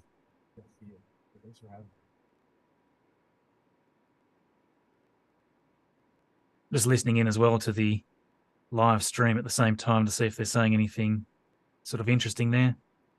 It's mainly stuff we know. They're talking about that trajectory like we discussed here, not far back. Yeah, I think we have that trajectory that we can pop over onto the main screen, Stephen, if you don't mind doing that. This will be the nominal flight path of Ship 25 if it does make it past staging and it's able to continue on an flightable splashdown off the coast of Hawaii in the Pacific Ocean about an hour and a half after liftoff this morning. So all things considered, not a terribly long flight profile, especially considering some of the other missions that SpaceX has undertaken in the not too distant past. But as we've been discussing throughout the course this morning, a number of things that could go wrong, some that could go right, but you know, they take an iterative approach to launch with SpaceX. So as much as they can get through, they will, and they'll learn and they'll turn around for a future flight as, you know, they get ready to launch the third flight test of Starship. And I guess, Zach, do we have any insight at this point as to when SpaceX may or may not start to have payloads on board Starship rocket, or do you imagine they'll continue flying for a while yet still without payloads on board as they just figure out all the mechanics of this rocket? Yeah, that's a good question. I think that having payload is one of their top goals right now. You know, from my point of view, like as long as you know that it's going to reach orbit, you might as well have a payload on there. So they did have some issues with both Ship 24 and Ship 25 with the actual payload section. You know, we never actually saw any issues with it, but I think, you know, being inside of the vehicle, they were able to determine that there were some problems with it. If I had to guess, they probably had some jamming of the door mechanisms or with the actual Starlink PEZ dispensers, and that kind of led to them welding the payload doors shut on both Ship 24 and Ship 25, which was interesting. I think that kind of goes into how much the importance of testing. So, you know, they didn't actually test the payload section until like right now. Actually, I think they have their payload section test article over at the Massey's. Yeah, What was we've that? got John on For too. launch in just over 26 minutes from now. Now, we delayed a day getting here. Yesterday, on Friday, we had to replace a discrepant grid fin actuator on the first stage. We also replaced 2 other actuators as a precaution. The stages were remated, checked out, and everything was go for where we are right now this morning. Now, as I mentioned, we are in propellant loading. Both vehicles, the first and second stages, use the same 2 propellants. Our fuel is liquid methane at a temperature of just over 100 Kelvin, or about 272 degrees below 0 Fahrenheit. This is a different fuel from Falcon 9, where we use the RP-1 kerosene. But our oxidizer is liquid oxygen, the same as Falcon 9. Because there is no oxygen in space to support combustion, we have to bring our own. We did the weather poll and the go-no-go poll at T-minus 2 hours. We got the goes, and we started loading both propellants on the booster at T-minus 1 hour and 36 minutes. And at T-minus 1 hour and 17 minutes, we began propellant loading of the ship second stage. Propellant loading of the Starship second stage main tanks will complete at approximately T-minus 22 minutes, just a few minutes from now. And at about the same time, we will switch over to loading the header tanks in the nose of the ship. Meanwhile, it'll be T-minus 3 minutes when super heavy prop load completes on the first stage. And at that point, all propellant will be on the rocket, fully loaded with over 10 million pounds of propellant. As we near T0, it's worth noting that the timing of the countdown will be slightly different today. For Flight 1, we lit the engines and lifted off about 6 seconds later. For Flight 2, we aim to reduce that time by almost 2 seconds, shortening the period between engine start and liftoff. This will help reduce stress on the ground and the propulsion systems and improve the efficiency of the rocket. Now, right now, we're just inside T-minus 25 minutes to liftoff. The weather and winds are looking good. We haven't had any concerns there. The only issue we're working is getting the small boats out of the near range area in the offshore from Boca Chica Starbase. We do have the possibility of holding at T-minus 40 seconds as we're trying to get the last of the boats out of the safety area. Now, if for some reason we do not make our test flight today, we have a backup launch windows. This could be either 24 or 48 hours after today. It depends on how far we get into the countdown. But for now, everything's looking good as we've passed, coming up on the 24-minute mark. I'll hand it back to you, Kate and Shiva. Alrighty, so a lot of good updates from John there at SpaceX. We're now at T-minus 23 minutes, 42 seconds and counting. The next big milestone will be at T-minus 19 minutes, 40 seconds when the Raptor engine chill begins. One of the things that jumped out at me that we sort of suspected, but it's nice to hear it from SpaceX, is that should they not be able to launch for whatever reason today, they do have backup opportunities potentially tomorrow as well as Monday. Although for those of us who have traveled in from out of state, I'm sure we're all hoping the launch goes off today and we can make it back on time for Thanksgiving with all of our families. So fingers crossed on a personal level that everything goes ship shape for ship 25 and booster 9. Starting with Marcus, we'll go around the horn again. Anything in particular that stood out from John's comments just now, or was it pretty much all what we were kind of expecting to hear from SpaceX at this point?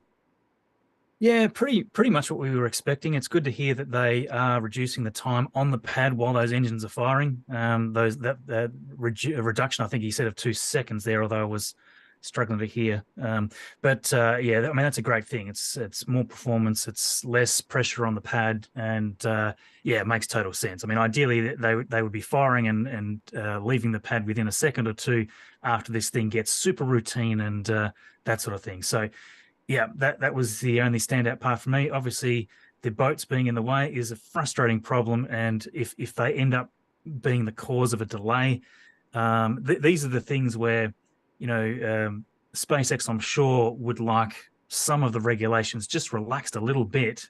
Depends where they are, of course. If they're just on the outside or just slightly on the inside of one of the exclusion zones, even though they've all been warned, it's like, you know, arguably they should be able to relax some of those conditions for an event of this magnitude. But you know, look, everybody's doing the best they can. Let's hope they get those boats out of the way.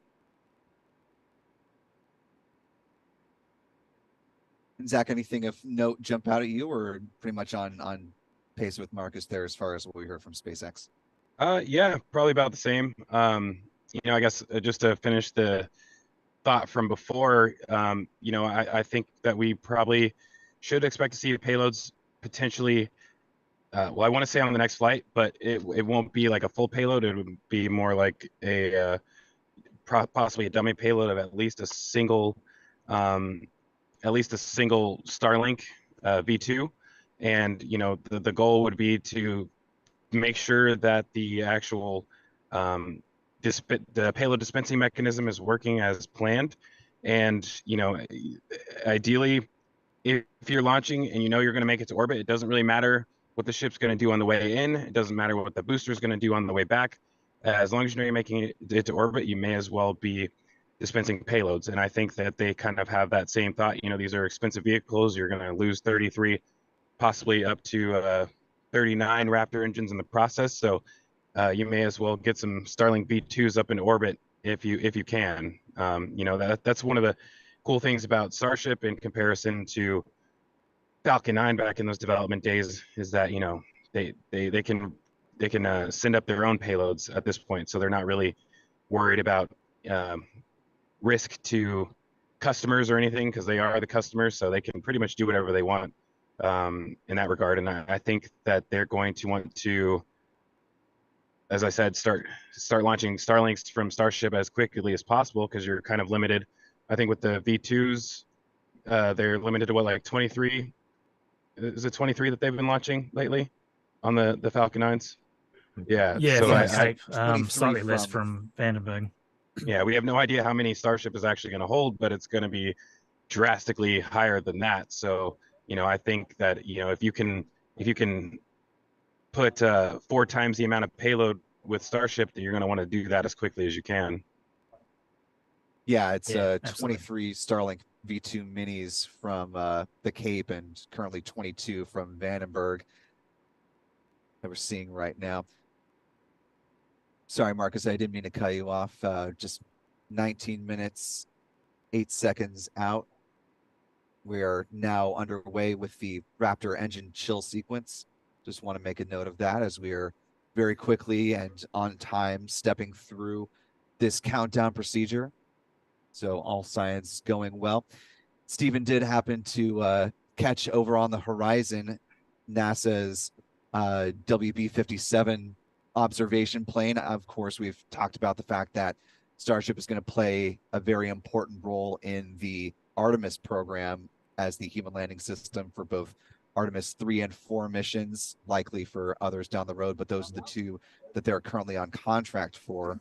Important, of course, because those will be the first times under the Artemis program that will be bringing humans down to the surface of the moon for the first time since Apollo 17 in 1972. So really important that NASA keeps eyes on this mission and obviously gets good data from it as it learns. Just seeing a quick update from SpaceX. They just posted the video of what the hot staging looks like in an animation. So getting our first official rendering of what this will look like from SpaceX's perspective.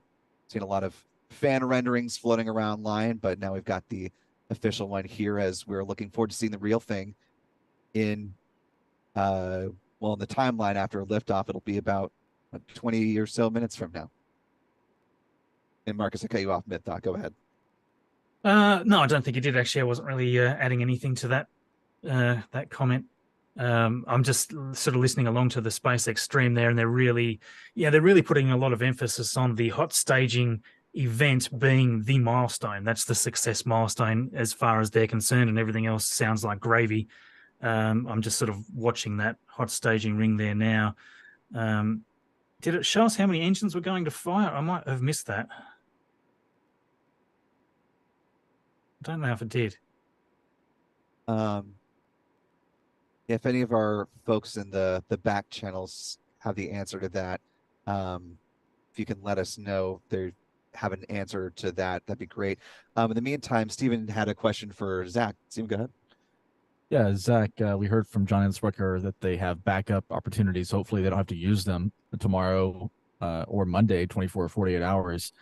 I'm curious, Zach, since you closely follow what's going on with the launch facilities and ground infrastructure down here at Starbase, is that feasible? Do they have to bring in tankers to replenish the tank farm? And can they do that in 24 hours? So I think last time around they did refill the tank farm after the abort on the 17th, and I think it appeared that it was like kind of a required thing that they have that much loss in propellant, probably specifically with liquid oxygen, that they needed to replenish the tank farm. But I think most of that was kind of due to the fact that they were also working with some issues on the booster QD and the hydraulic power unit on the booster. So as far as what we have been able to tell, it seems like they have enough propellant in those tank farms for 2.5 launches. So theoretically, they should not need to replenish. And I guess another thing we found out recently, thanks to that Fish and Wildlife report, was related to how much water they're using. So they have about 360,000 gallons of water for that the active flame deflector system. And I guess they only use about 136,000 gallons during a launch attempt. So theoretically, if they turn on the engines at T-2 seconds or something like that, and they end up having an abort, that water system will already be active. So theoretically you could have to worry about having to refill the water tanks, but I guess we are now a little bit more certain that that won't be an issue, since they should have about 2.5 launches worth of water in those tanks. So during an actual abort, I think it's not impossible at this point that we could expect to see another opportunity tomorrow. So you know, fingers crossed that we don't have to actually worry about that. And you know, on the official timeline that SpaceX published, the next event is not until the final 10 seconds when the flame deflector that we were just talking about will be activated. But Zach, you were saying as you were looking at some of the previous fueling attempts and static fires that there's the ground gas purge event that's going to come up before then. About how far out from T0 is that going to happen? So it should be as soon as propellant loading ends, it'll actually look like they started loading fuel again. So what they do is once they finish loading fuel on the ship and booster, they'll actually empty all of the propellant lines that are easily drainable. So there's some that are on the actual GSE arm on the tower. All of that, they have a vent that they can open up and purge all of the liquid oxygen, and same thing on the launch mount. And so after that, they'll actually switch over both the liquid oxygen and liquid methane pumps over to pumping nitrogen, and essentially push that all the way through the system, all the way up to the top of the tower, the top of the launch mount. And you'll actually see them push all of that fluid, at least on the oxygen side, you'll see them push all of that out of the tower and the launch mount. And I think that'll probably, it's tough to say because the wet dress rehearsal didn't go all the way to T-0 or T0, but I don't know. I want to say it's probably within the last 2 minutes. So we'll probably be able to revise that a little bit after this launch of what to expect. It was the first time they tested it on the wet dress rehearsal. Gotcha. Appreciate the insight. It was there. confirmed, by the way, that all three of the inner gimbaled engines on Starship would gimbal away at stage set, so they'll all fire up, which is what I thought they might do. So, yeah, the other thought I had was that it might be 3 vacuums just to get the initial separation going, but it sounds like all 6. Awesome. Thanks for listening to that, Marcus. T-minus 12 minutes, 15 seconds and counting. We are getting right down to it, coming up on the last 10 minutes here. Want to quickly look at the super chats that have come in and thank a few more folks for supporting our coverage this morning. James G from the LabPadre stream with a $20 Australian dollars super chat. Thank you so much, James. Really appreciate your support this morning. Marilyn Morgan with a very generous $50 super chat on the Padre stream. Thank you so much, Marilyn. Happy to have you aboard with us this morning. I hope you're enjoying the sights and very soon the many sounds of Starship going up in just a little over 11 and a half minutes. Moving on down the road here, Scat 1975 with a 10 pound sterling super chat. Thank you so much. 1975 says, big love to all the nerds, lab, and RGV crew. Yes, it's been great to work here on the ground with the folks at LabPadre. Really appreciate the partnership, and also want to just thank again Marcus, Zach, and Steven for being generous with their time this morning as we get ready for launch. Stan J with a $10 super chat with just a rocket and a fire emoji as we're all getting fired up for the launch of Starship, just about 10 and a half minutes away from now. See if I can get a few more in here. Perpetual Nerd with a $5 super chat. Thank you so much from the LabPadre stream. Says, thanks for the live coverage. Wouldn't miss it. And glad you are here and not missing it. It should be quite an event should they be able to launch this morning. And of course, as John mentioned from SpaceX, they may hold at T-minus 40 seconds, and they do have a 20-minute window. So if the count does pause at that point, never fear, this is not a Falcon 9 or Falcon Heavy launch. The commitment to the start of fueling does not mean that they have to stand down. Also want to give another quick thanks as I'm recognizing some of the folks supporting us. Sapphire Condominiums, as well as Isla Grande Beach Resort. Really appreciate that, as we've been getting some great views from north of our position on South Padre Island. Our Adam Bernstein and Chief are also up there getting some of those views for us. If we could bring up the Sapphire view, Stephen, if you wouldn't mind, just to give folks an idea of what that'll look like. Yeah, this is from north of our position here. We are pretty much due west of the orbital launch mount where we're sitting here at the Raptor Roost. Looking forward to launch. T-minus 9 minutes, 12 seconds and counting. Go through a few more super chats briefly, and then we'll get back into the conversation. Brian Steele with a $15 Australian dollar super chat. Thank you so much. Says, let's get this bad boy up. 2 thumbs up. Wholeheartedly agree. Christopher Sean with a €10 super chat. No comment, but appreciate the support, Christopher. Thank you. Over 9 minutes from liftoff as the countdown clock clicks to 0. The teams, good news is, teams aren't working any significant issues on the launch vehicle right now. Propellant loading is continuing on both the Super Heavy and the ship stages. Most recently, we began loading LOX and methane fuel into the header tanks on the Starship. And on the graphic on the left side of the screen, you can see up in the nose of the second stage, what we call Starship, are those 2 header tanks for fuel and liquid oxygen. Now that loading started at T-minus 24 minutes and will continue until approximately T-minus 5.5 minutes. Now Starship's second stage main fuel and LOX tanks are loaded for flight. And the second stage propellant that we're loading on board is going through the quick disconnect that comes out on the arm that's located at the base of the stage from the tower.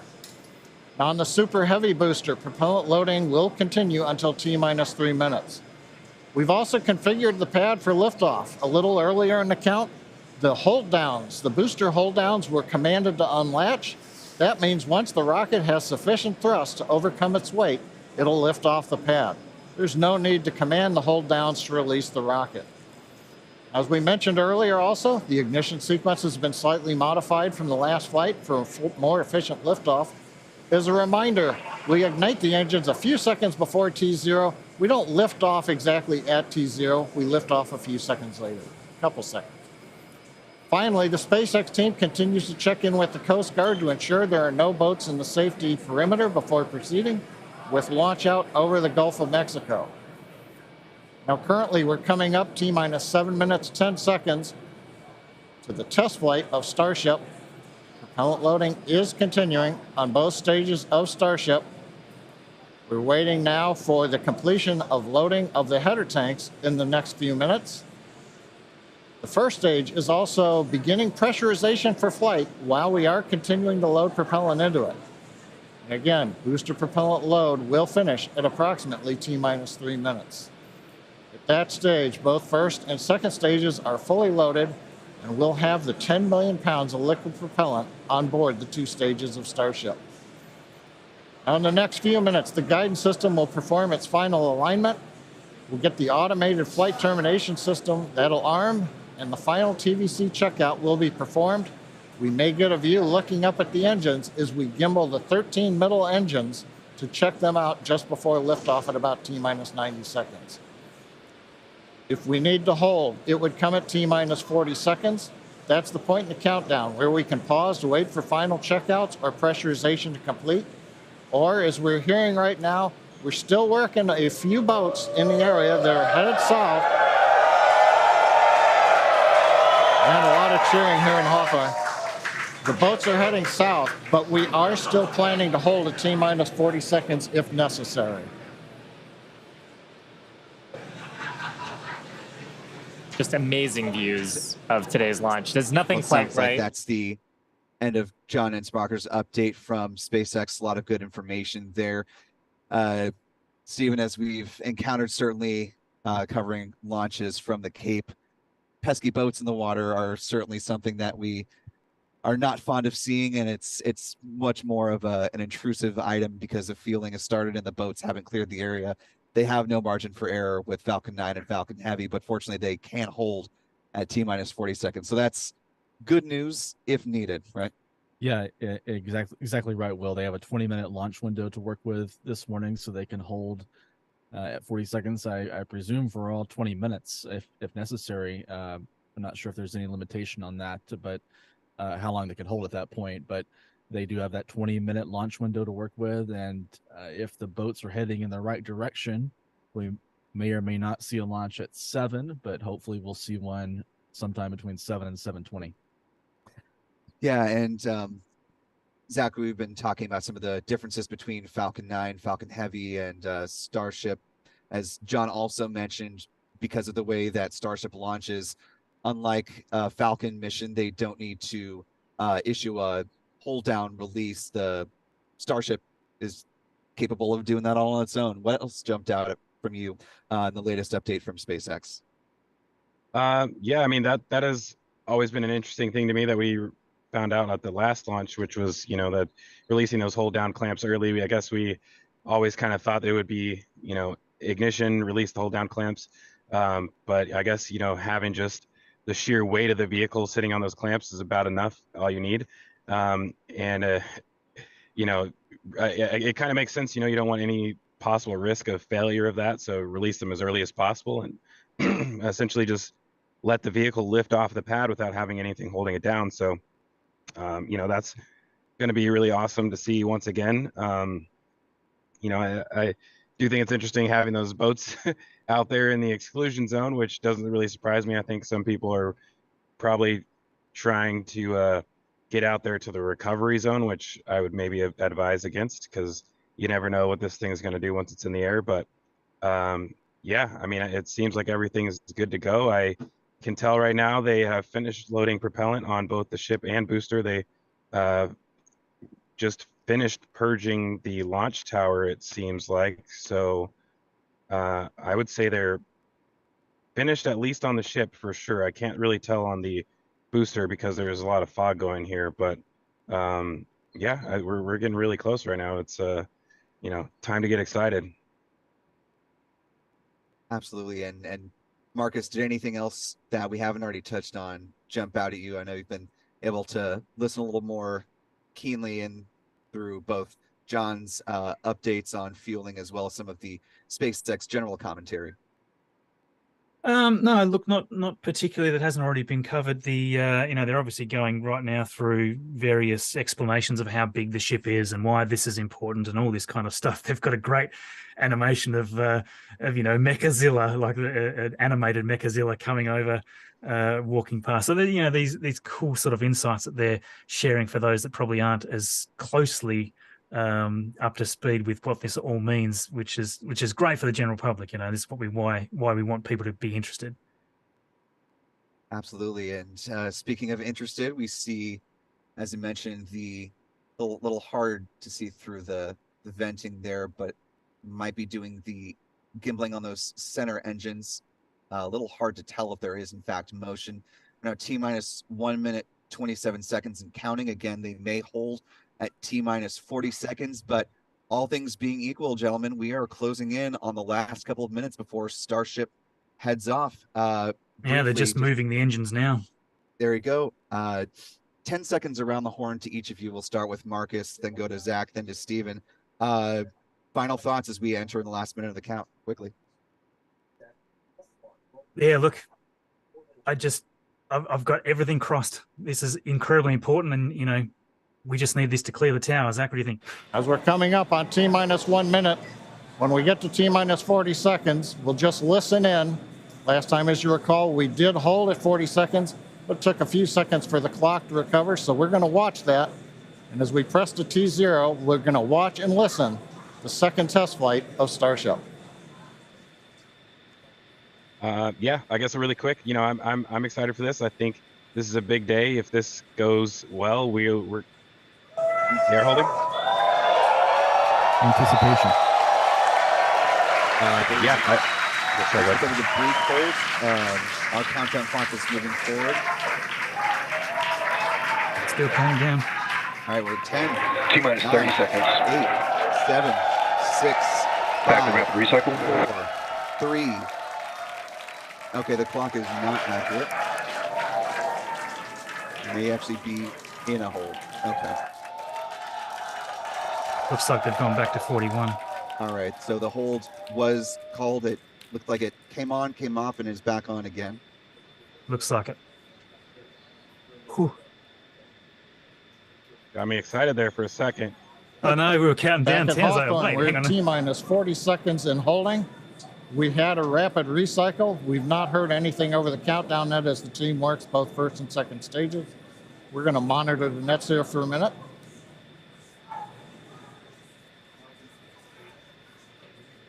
All right, so we are, as it appeared, in a holding pattern. Of course, just as a reminder for anyone who may have joined in the live streams here, either on the LabPadre side or the Got a little bit of an Spaceflight Now update. side. We're continuing to hold at T-minus 40 seconds. This is the normal hold point for Starship, as we talked earlier. Sounds like we're working just late pressurization on, I believe, the second stage. Team is working it. All the other systems are on hold right now at 40 seconds. We can hold here for about 15 minutes or so before we would run out of window for this morning. So right now they're working on filling pressure vessels. And ideally we'll be able to solve this and come back and release the clock at T-minus 40 seconds. We're going to continue to listen and monitor for another few minutes. Come on. So hearing from John that, of course, the hold is something that they planned for, that they have time for, not infinite time. And it's worth mentioning here that don't go away. We are holding. Hold. So we will continue to keep eyes on, and of course, if John Isbacher pops back in with an update, we will listen to that and talk about any of the pertinent updated information. But at this point, we expect any updates from SpaceX to be obviously very pertinent to the launch attempt here, hopefully sooner rather than later.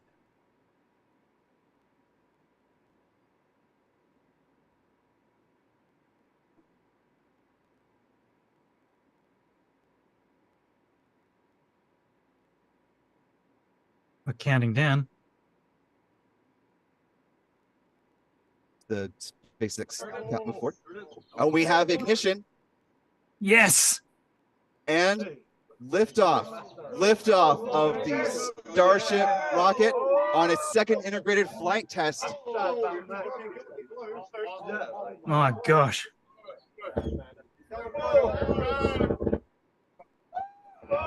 This is quite the sight as Starship takes the skies for just the second time. Let's listen in.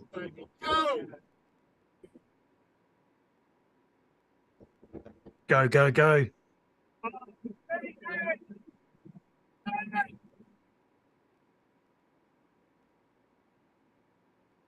Yes. Look at all those engines.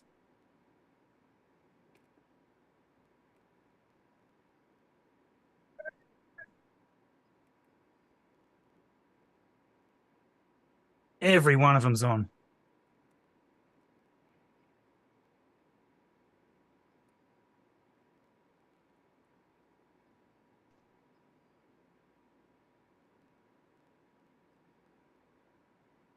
Yes. Now a little over a minute in flight.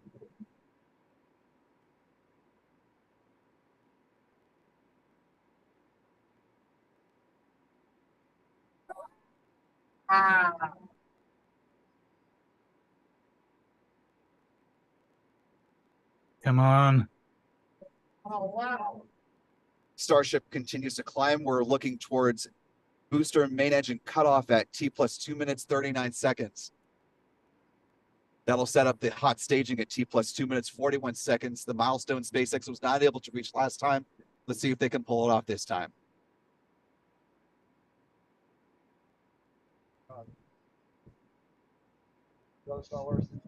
As the sun comes up over the horizon. This is amazing. Amazing. Spectacular liftoff of the Starship integrated launch vehicle for just the second time. You can still see the brightly burning Raptor engines at the bottom of the super heavy booster.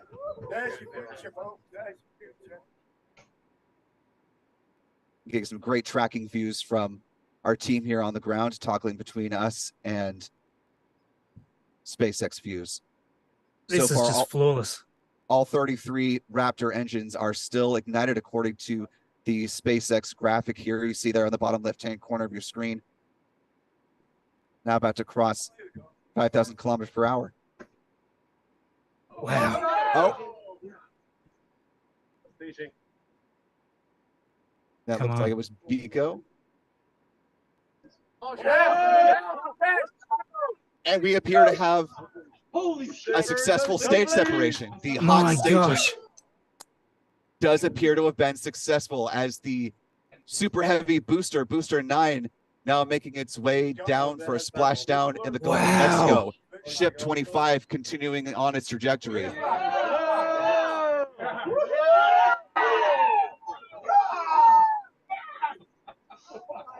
Looks like a few engines are out though.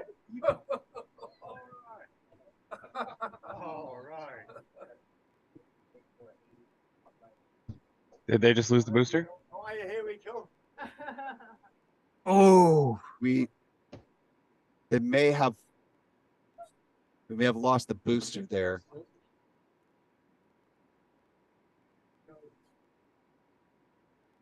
Let's see. Still see a dot on the horizon there. wow. Now a few minutes into flight.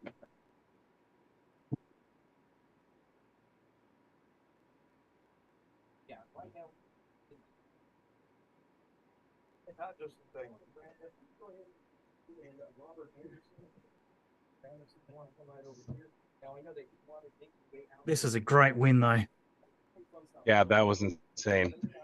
Yeah, as we continue to watch this flight go on, just briefly, let's go around the horn, starting with Stephen. If you could talk about what we've been able to see so far and what are your thoughts about this flight profile at this point in time?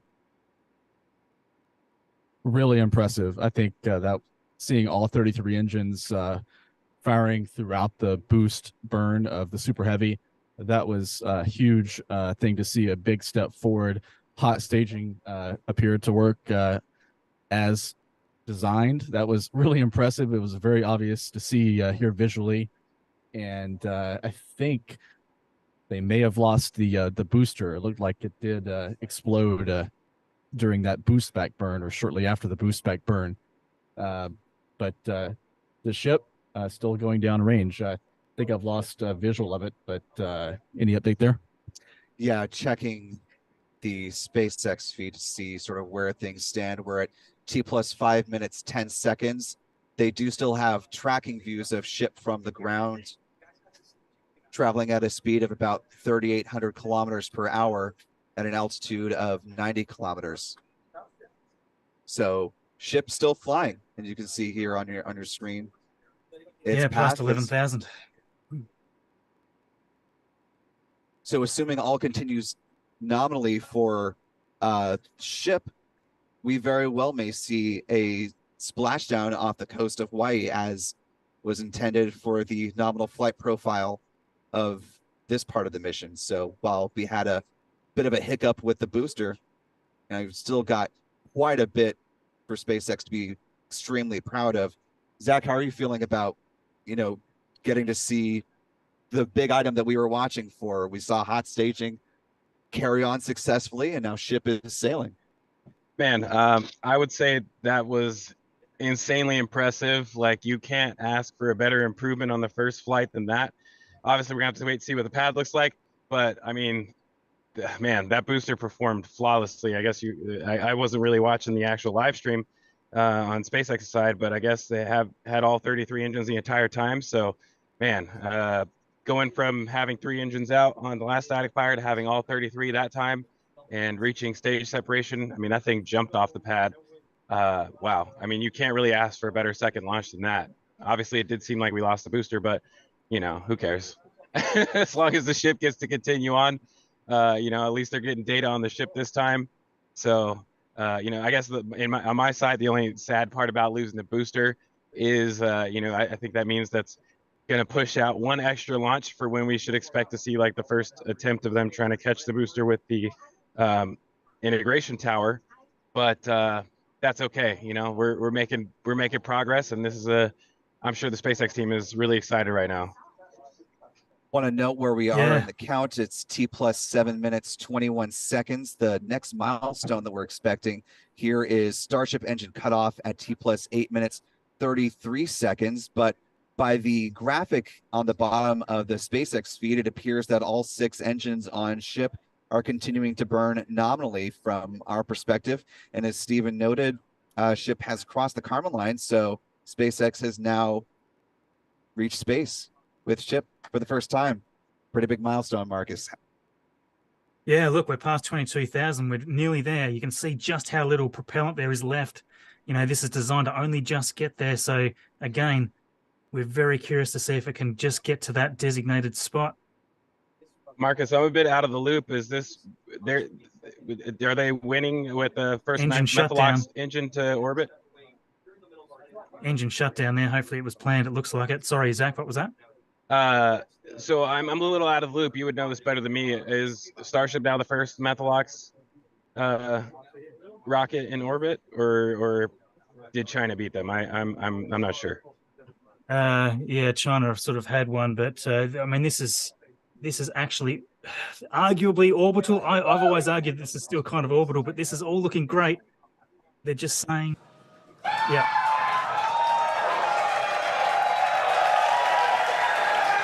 As you can tell by the excitement from the crowd here at Mission Control Center in Hawthorne. There's a great view of our Star Command Center. That's our control center at Starbase, Texas. The crowd here, Mission Control Center behind us in Hawthorne. Everyone is super exciting. What a successful day this has been so far.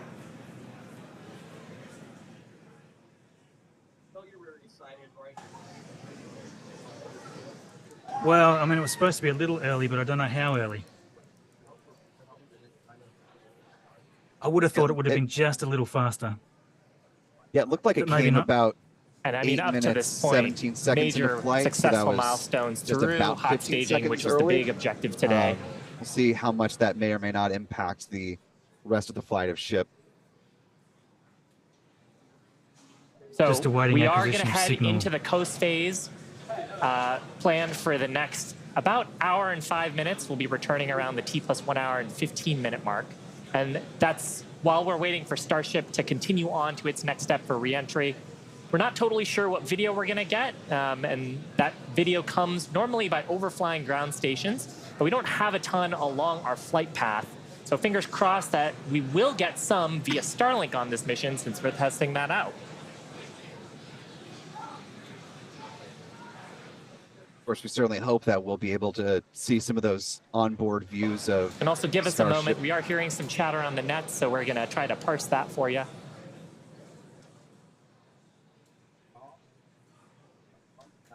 Stand by for those updates. Of course, we'll pause as SpaceX briefs on the status of ship as it continues to fly.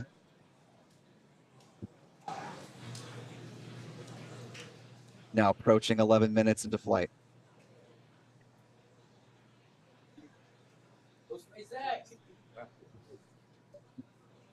Certainly a lot of excitement here at the Raptor Roost, as we certainly saw what appeared to be a very successful liftoff through staging, sailing on a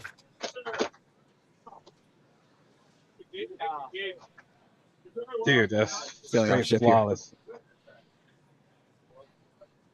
The actual booster part of it was just amazing. The stage separation was amazing. All of it was amazing. On this worker Obviously, back here in excluding the Hawthorne booster. at our web, Hold up. Wow. we have lost I the might need data that from video the from you. second stage. We had heard a call out that we were internal guidance, which means we were getting near the end of the approximately 6-minute burn of Starship. But we haven't gotten any more data since then. So we think we may have lost the second stage. So we would not be into coast phase. We wouldn't be able to come back in an hour or so and possibly get ready for reentry. However, what we do know right now is we had an on-time launch at 7 o'clock. We got through the boats. First stage looked beautiful with 33 Raptor engines firing. We got the hot staging, you know, the thing that we really wanted to see and impressed. We saw the separation. We saw the flip maneuver. We saw the light up of the 6 Raptor engines on Starship, and it headed away. Everything really looked good. But what we do believe right now is that the automated flight termination system on second stage appears to have triggered very late in the burn as we were headed downrange out over the Gulf of Mexico. But the real topping on the cake today, that successful liftoff, Kate, Shiva, the hot staging is just beautiful. Exactly what we were looking for. Yeah, ultimately, honestly, such an incredibly successful day. Even though we did have a RUD, or a rapid unscheduled disassembly, of both the And bringing it back to our commentary here. So sounds like ship did not make it beyond the Gulf of Mexico. So both first and second stages staying not too terribly far away from where they lifted off just a little bit after 7 o'clock this morning. Thoughts around the horn here, gentlemen, on the flight as we know it. Having seen where IFT1 got to now with IFT2 in the books, what are kind of your overall thoughts as far as where the Starship program is and where do we head next? Zach, we'll start with you, go to Marcus, and then to Stephen. I'm really excited. I think this was a major milestone. I think one of the biggest things I'm looking forward to right now is just to see how fast they try to do this again. So, we know they're cleared for 5 launches a year, and the year is almost over. So if I was them, I would maybe try and get the next vehicle up there as quickly as possible. So I would not at all be surprised to see a launch in December. But as far as we know, they haven't actually announced any plans of that. They're just trying to get through this. But man, that was pretty amazing. Losing the vehicle, losing both vehicles, kind of sad, but making it through those major milestones that they did, getting way past what they did at the IFT1, I think we're well on our way to seeing some really great things in the future from Starship. Yeah, look, it's just mind-boggling to me. The thing that we want to see now is how well that plate has held up. As long as we don't see any damage or any people rushing in there to try to start repairing things, I think that this has been an amazing success because we had the full, we had the full launch there. All 33 Raptor engines, as far as I could see, it was lifting off with about the thruster weight that I would expect. So that's a really great sign. And the fact that it got through hot staging, we didn't see any engine die at all until after the booster had separated, and there was obviously a problem there. And we saw them collectively dropping out quite rapidly, actually, before it blew up. So that was probably more something to do with various pressures and sloshing of fuels and propellants and all that sort of thing, I would guess. But the fact that the Starship made it all that way, we didn't see those engines flicker once. Something's obviously happened at the end there. I don't know whether it shut down or whether it sounds like it was probably it had triggered the FTS for some reason.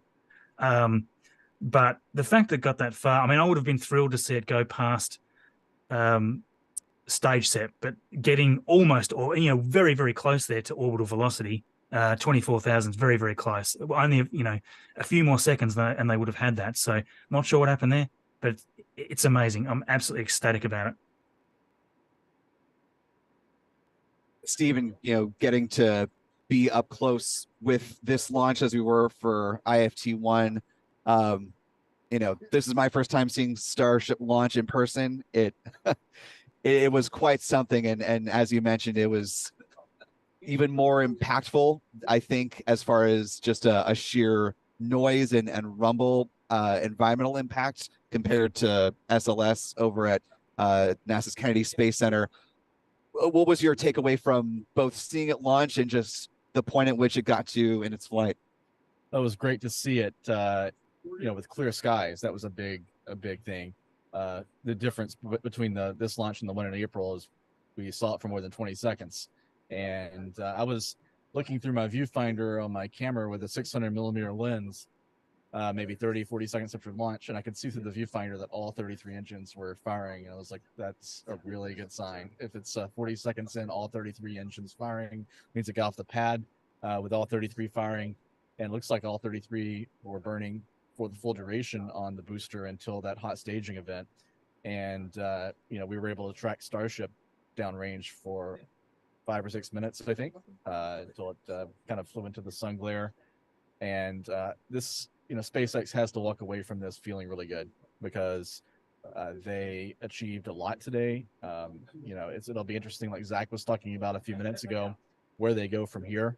Do they kind of rush one of the vehicles, not rush, but move one of the vehicles they have in flow out to the pad and just redo this flight profile again in a matter of weeks or a couple of months? Or do we see a vehicle for the third flight test that has some more evolution to it, that maybe can carry a payload into orbit and perhaps go all the way to orbital velocity, to a stable orbit, rather than doing this intentional trajectory just shy of orbital velocity with a splashdown in Hawaii? So I think SpaceX has, probably has some ideas of what they're doing next, but they haven't really shared that. But it'll be, they got to be, like I said, they have to be feeling really confident after this, because I think the Starship era is here at this point, you can safely say. And, they we're a matter of 15-20 seconds from reaching their planned velocity, and things like that. It looks like they had data all the way up until the flight termination system triggered, so they can probably have data once they analyze it of what caused the FTS to trigger, and whether that was an engine problem or a guidance problem or something. We'll see. But I think they have data throughout that profile to know exactly what went right and exactly what may have gone wrong toward the end of Starship's burn. And certainly NASA is very eager to take a look at that data, since it got so much further, and that'll really help inform Lisa Watson-Morgan and her team with the HLS program in the capabilities and the capacity of Starship, as they need to see how it performs and how it evolves before you get to even close to introducing the human element. Yeah, exactly right. And from NASA's perspective, they wanted to see a successful orbital flight test. Not sure if this meets every box of that for their requirement. They do have a data architecture review between NASA and SpaceX coming up after this flight test, and where they'll go over all the objectives and see if that meets the requirement for that milestone in the HLS contract. If it does, the next thing that NASA really cares about is the propellant transfer. Getting the Starship into orbit, first for a tank-to-tank transfer within one Starship vehicle, and then later on a ship-to-ship propellant transfer, which is a whole different level of complexity of bringing two Starships together in orbit. And to do that, you probably need 2 launch pads active, either 2 here or here in Florida, here and Florida. We'll see how that shakes out as well. Yeah, absolutely. And Zach, if you're still on the mic with us, one of the things that we were talking about as a watch item, and certainly something that we felt pretty good about coming into this, was going to be the performance of the infrastructure around Starship. Didn't really get a lot of good sort of pointing down views of the pad from here, especially after liftoff. But from the lack of a giant cloud of concrete and debris, it seems like the upgrades to the infrastructure, especially the launch pad, really stood up to Starship and its power. Yeah. Sorry, I'm just still taking all this in. I think hopefully we will get some views of the pad. I think the fact that we didn't see concrete flying through the air is a good sign. I think we're probably good to go. You know what I mean? Obviously they're probably gonna do some analysis on the actual result on the pad, but I think it ideally could be a quick turnaround. If everything went as well as it looks like it did. I remember last time, at this point we're still seeing smoke coming off of the launch mount and the surrounding areas, and it looks clean right now. I don't see any remaining smoke or anything like that. This is a night and day difference from the first launch, that's for sure. It's Yeah, definitely Marcus. much improved. I'm looking at various replays from so many cameras to try to nail this. I mean, it looks like there is some debris. Like there's not no debris, there is some debris, and we're just trying to figure out what it is. It looks like most of it is light stuff that is probably immaterial.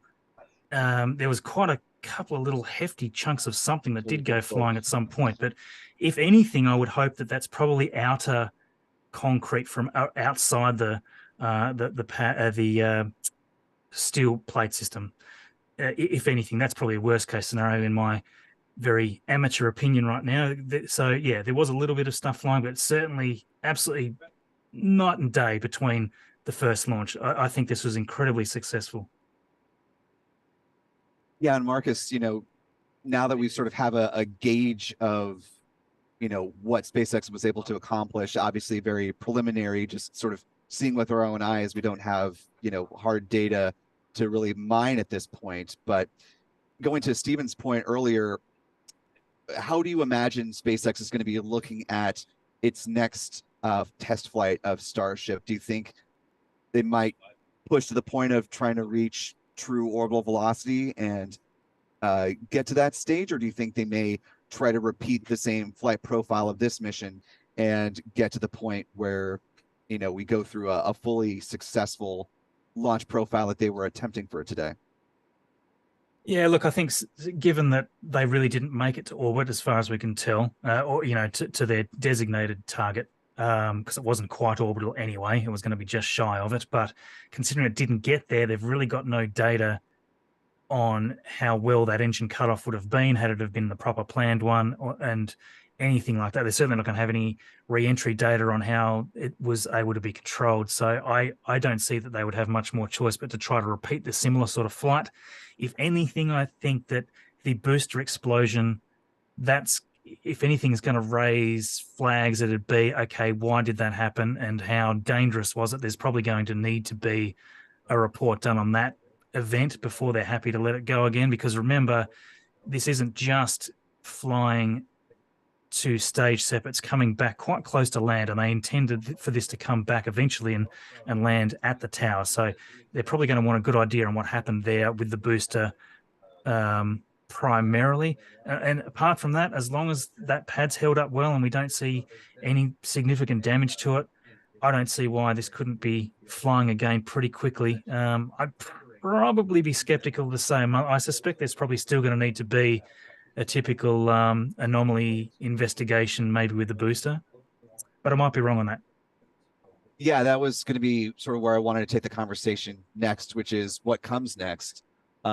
Start with you, Zach. I mean, having an opportunity to read through a good bit of the documents from both the FAA and FWS. Obviously, there will need to be a mishap investigation to really thoroughly learn what happened and allow the FAA to be comfortable with SpaceX going for flight number 3. Given that there wasn't the level of pad destruction, and more than likely we're not going to see sort of greater infrastructure upgrades needed to support another launch, just maybe some changes to the rocket itself. I know it's sort of speculative at this point, but what are you gauging as a possible or probable timeline before we could see this fly again? Well, the infrastructure upgrades aren't necessarily needed, but as far as what we know, they are the stage 0 team has been sitting around waiting for probably about 2 to 3 months so they can start getting to work, because they have about 9 horizontal cryogenic storage tanks that should be installed here shortly. They're about to double the capacity of the tank farm as far as propellant loading speed. So they have currently, I think it's three liquid oxygen pumps and 2 liquid methane pumps, and they're going to be jumping up to 5 liquid oxygen and 4 methane pumps, and they're also adding in the additional heat exchangers for that as well too.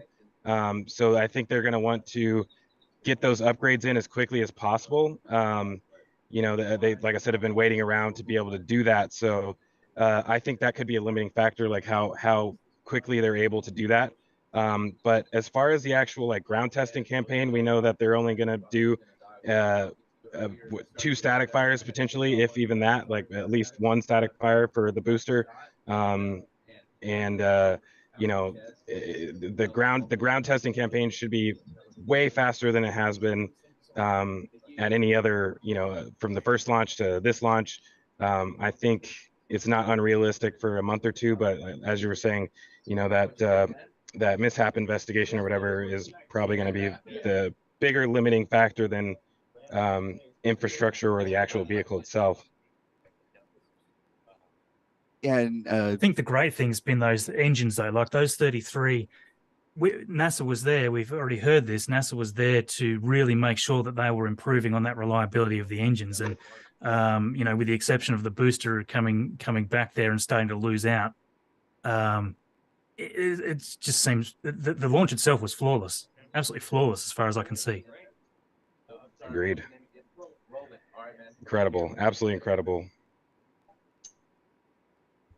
yeah, and Stephen, to bring it back into the conversation here, you know, really the FAA has been quite busy over the last year with a whole host of mishap investigations, whether you're talking about Blue Origin's New Shepard vehicle, obviously the big one with Starship. I think probably Terran 1 with Relativity Space is still in the works as far as we know. Given that a number of some of the larger mishap investigations are off the docket for the FAA, given the limitations of their workforce as it currently stands, unless Congress comes in and offers them more financial support, how much do you think some of the other investigations may hamper or hinder them being able to really get running with this one and really start to get to work and look towards another flight? Oh, I think it'll go faster this time because I think the environmental piece of the review won't be as extensive if required at all, because as far as we can tell, we don't have eyes on the pad right up at the launch mount right now, but everything looks like it weathered the storm pretty well when this rocket lifted off. So they're not going to have to do any major modifications or changes out at the pad. So I think there still will be that safety review during that mishap investigation, but the environmental piece, which is what was holding up this license for the last number of weeks, month or two, may not be required this time. So the FAA is obviously going to want to know, but if the FTS flight termination system was activated on both the booster and the ship, we know it was activated on the ship.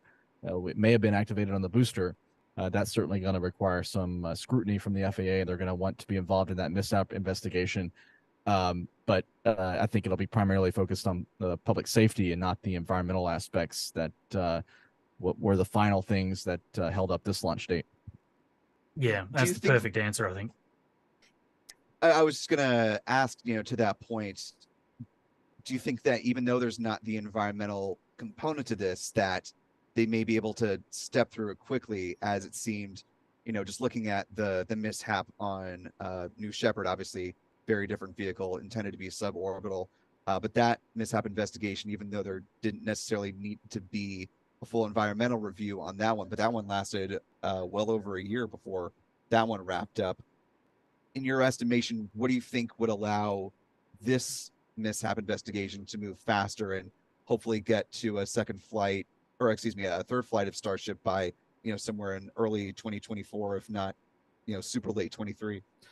That's a good point, Will, about the New Shepard investigation taking so long. There's also the ABL investigation that took 8 months, I think 9 months actually, from January till October, I think is when that report came out. And but the most recent failure with Rocket Lab was an upper stage issue, and that has already been cleared, and that was less than 2 months. So maybe that's something to hang your hat on if you're SpaceX. Maybe that's the pace we'll see the mishap investigation go for this launch. But we'll see how things go. I know there's going to be a lot of pressure on the FAA from the public, from SpaceX, from space enthusiasts, SpaceX fans, and perhaps some interagency discussion between NASA and the FAA as well, because one thing we learned from SpaceX, we heard from SpaceX a few weeks ago, was SpaceX not only called for more resources for the FAA to be able to expedite these reviews and licensing, but they also called for there to be a way within the government for the FAA to prioritize programs that are of national importance, such as Starship for Artemis. So we'll see if there's any movement in that regard, to put this at the front of the line. Yeah, and Marcus, that's a really good point. Obviously, we saw Bill Gerstenmaier up on Capitol Hill alongside colleagues from Blue Origin as well as Virgin Galactic talking about, principally the subcommittee hearing was over the regulations surrounding commercial human space flight, but SpaceX, and it was joined in by Blue and Virgin Galactic, really discussing and putting pressure on Congress to keep the wheels greased and moving along when it comes to the FAA going through these mishap investigations and trying to keep pace a little bit better with the pace of innovation. Obviously, it'll never be one-to-one because that's not how government works. But do you think, to Stephen's point, that given the importance of Starship, not only to SpaceX's individual ambitions as a singular company, but to the national interests as part of the Artemis architecture, that this may sort of scoot it up a little bit in the timeline of priority? Yeah, look, the hope is always that it would be prioritized because it is critical for the Artemis missions in going forward, and they've got a long way to go. Getting to orbit's one tiny part of that. Refilling systems is the thing that I'm really quite interested in personally, because these these refilling systems in space are obviously required for any moon mission.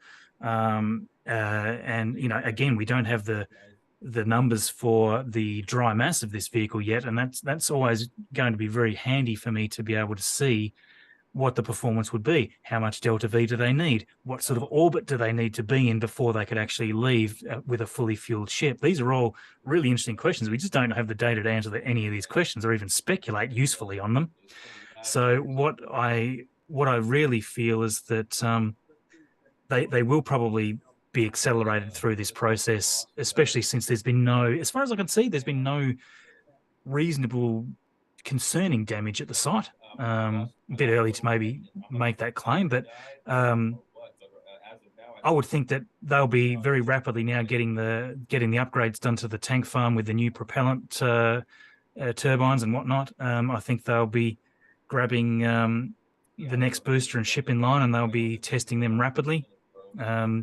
And all that time, hopefully the FAA are doing any of the research investigations they need to do to allow the next one to fly. I think it'll probably all happen rapidly, but I would assume we're probably not going to see the next one until sometime January would be my guess, maybe February, but it depends. Yeah, it depends how quickly. I don't know. What's everyone else's thoughts? Yeah, it all depends. Zach, as we've been talking about throughout the morning, obviously there's a lot of hardware stacked up. To Marcus's point, do you think, obviously once they do a full checkout of the pad and make sure that, the infrastructure is ready to support future testing, that we may see, some hardware start to get back into like full testing swing sooner rather than later? Or do you think it'll be a minute before we start seeing some of those next big milestones? Well, given the way that they kind of push things with this launch, I would imagine that we may see something similar. Even with an investigation going, they'll probably have Booster 10 sitting on the pad with 2 static fires under its belt, and Elon tweeting out that they're ready for launch pending approval. So, I feel like the past has probably shown us what to expect in that regard. So, I mean, I can only imagine, Booster 7's been I'm still stuck on Booster 7. Booster 10 has been in the Mega Bay getting its engines installed for probably the last month or so. So, I would not be surprised to see it roll out like literally before the end of the week. I mean, they're not going to mess around at all. I think we are still waiting on static fires for ship 28. So we don't really know if ship 28 or 26 is going to be the next launch vehicle, but as far as all indications that we've seen so far, it's going to be 28. So I would imagine they'll probably want to get going on the static fire campaign for ship 28. So yeah, I mean, like I said, I would not be surprised to see both vehicles on the pad by the end of this coming week. Well, and One certainly little thing that I wouldn't mind. Yeah, go ahead. Sorry, Marcus. I was going to say one little thing I wouldn't mind clarification on. I've got to go look through all the shots again, but how many heat shield tiles were sort of lost in the launch? Did we see many coming off? That's always a good question in my mind. And also, did we see many views from on board? Did we see any views from on board? I don't think we did we?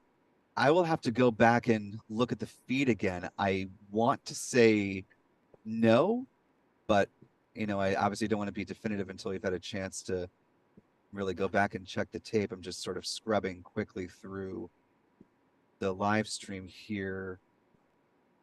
Yeah, 0 on board is what some of the people here are saying. So yeah, I didn't spot one. It's a bit hard to focus on everything when you're streaming, but yeah, apparently no shots. There was a single shot from Starship while it was on the pad, none in flight. So that's what I thought. I was a little bit interested by that, although I don't think we saw many from the actual last one either until after the fact. So we might see SpaceX tweet out a few shots of stage set cameras. I really hope they do. I'm sure, because that'd be amazing. Yeah, that'd be amazing to see. I mean, that was the biggest thing that they were watching and waiting for. So I can't imagine that they're not going to show that off now that they have it in a real world setting and not just the animation that they released this morning. Yeah, that's been incredible. I guess one sort of real world timeline that we can assess, and reaching out to one of our colleagues out in the field, Adam Bernstein, about the timeline for remote pickup. I mean, that'll be a good indication of how things are at the pad. Although it's taking a look out on the horizon, I do see convoy vehicles heading back out toward the production site. So it looks like teams are clear to start returning back to some level of normal operations at Starbase. So that's certainly a good indication that things are fairly nominal at the launch site. Yeah.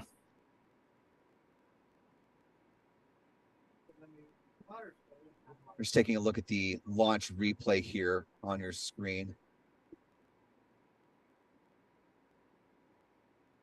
How many tiles are missing there?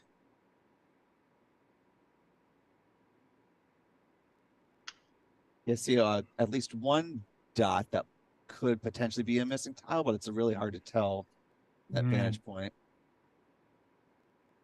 Hopefully when SpaceX releases some onboard views, there are cameras that are pointing up at ship and not just down at the booster.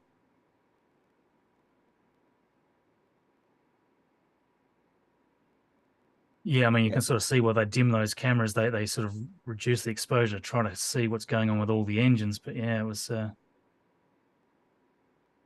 doesn't let you see much about the ship itself, does it? No, it doesn't. Well, as we go ahead and start to wind down our coverage, going to go ahead and let some of the fellows go as we start to pack things in. So want to thank our guests that have joined us on this stream. Really appreciate the time, the insight, and the great commentary from Marcus House, Zach Golden, and Stephen Clark. Before you fellas depart, if you want to just talk briefly about where folks can keep up with all your great work and maybe talk about a project that you've got on the horizon. Marcus, we'll start with you and go to Zach and then Stephen. Yeah, sure. I mean, for those that aren't familiar with me, I run a channel where we really just try to cover the weekly snapshot, everything great that happened this week, and we did release those on a Saturday. So single video, typically try to do them 20 minutes long and just try to cover everything fairly concisely. So that's our goal, and trying to make it reasonably technical, but also reasonably basic for those that are a bit new to it. But yeah, it's all just under my name. Google Marcus House, and you'll find me there on YouTube.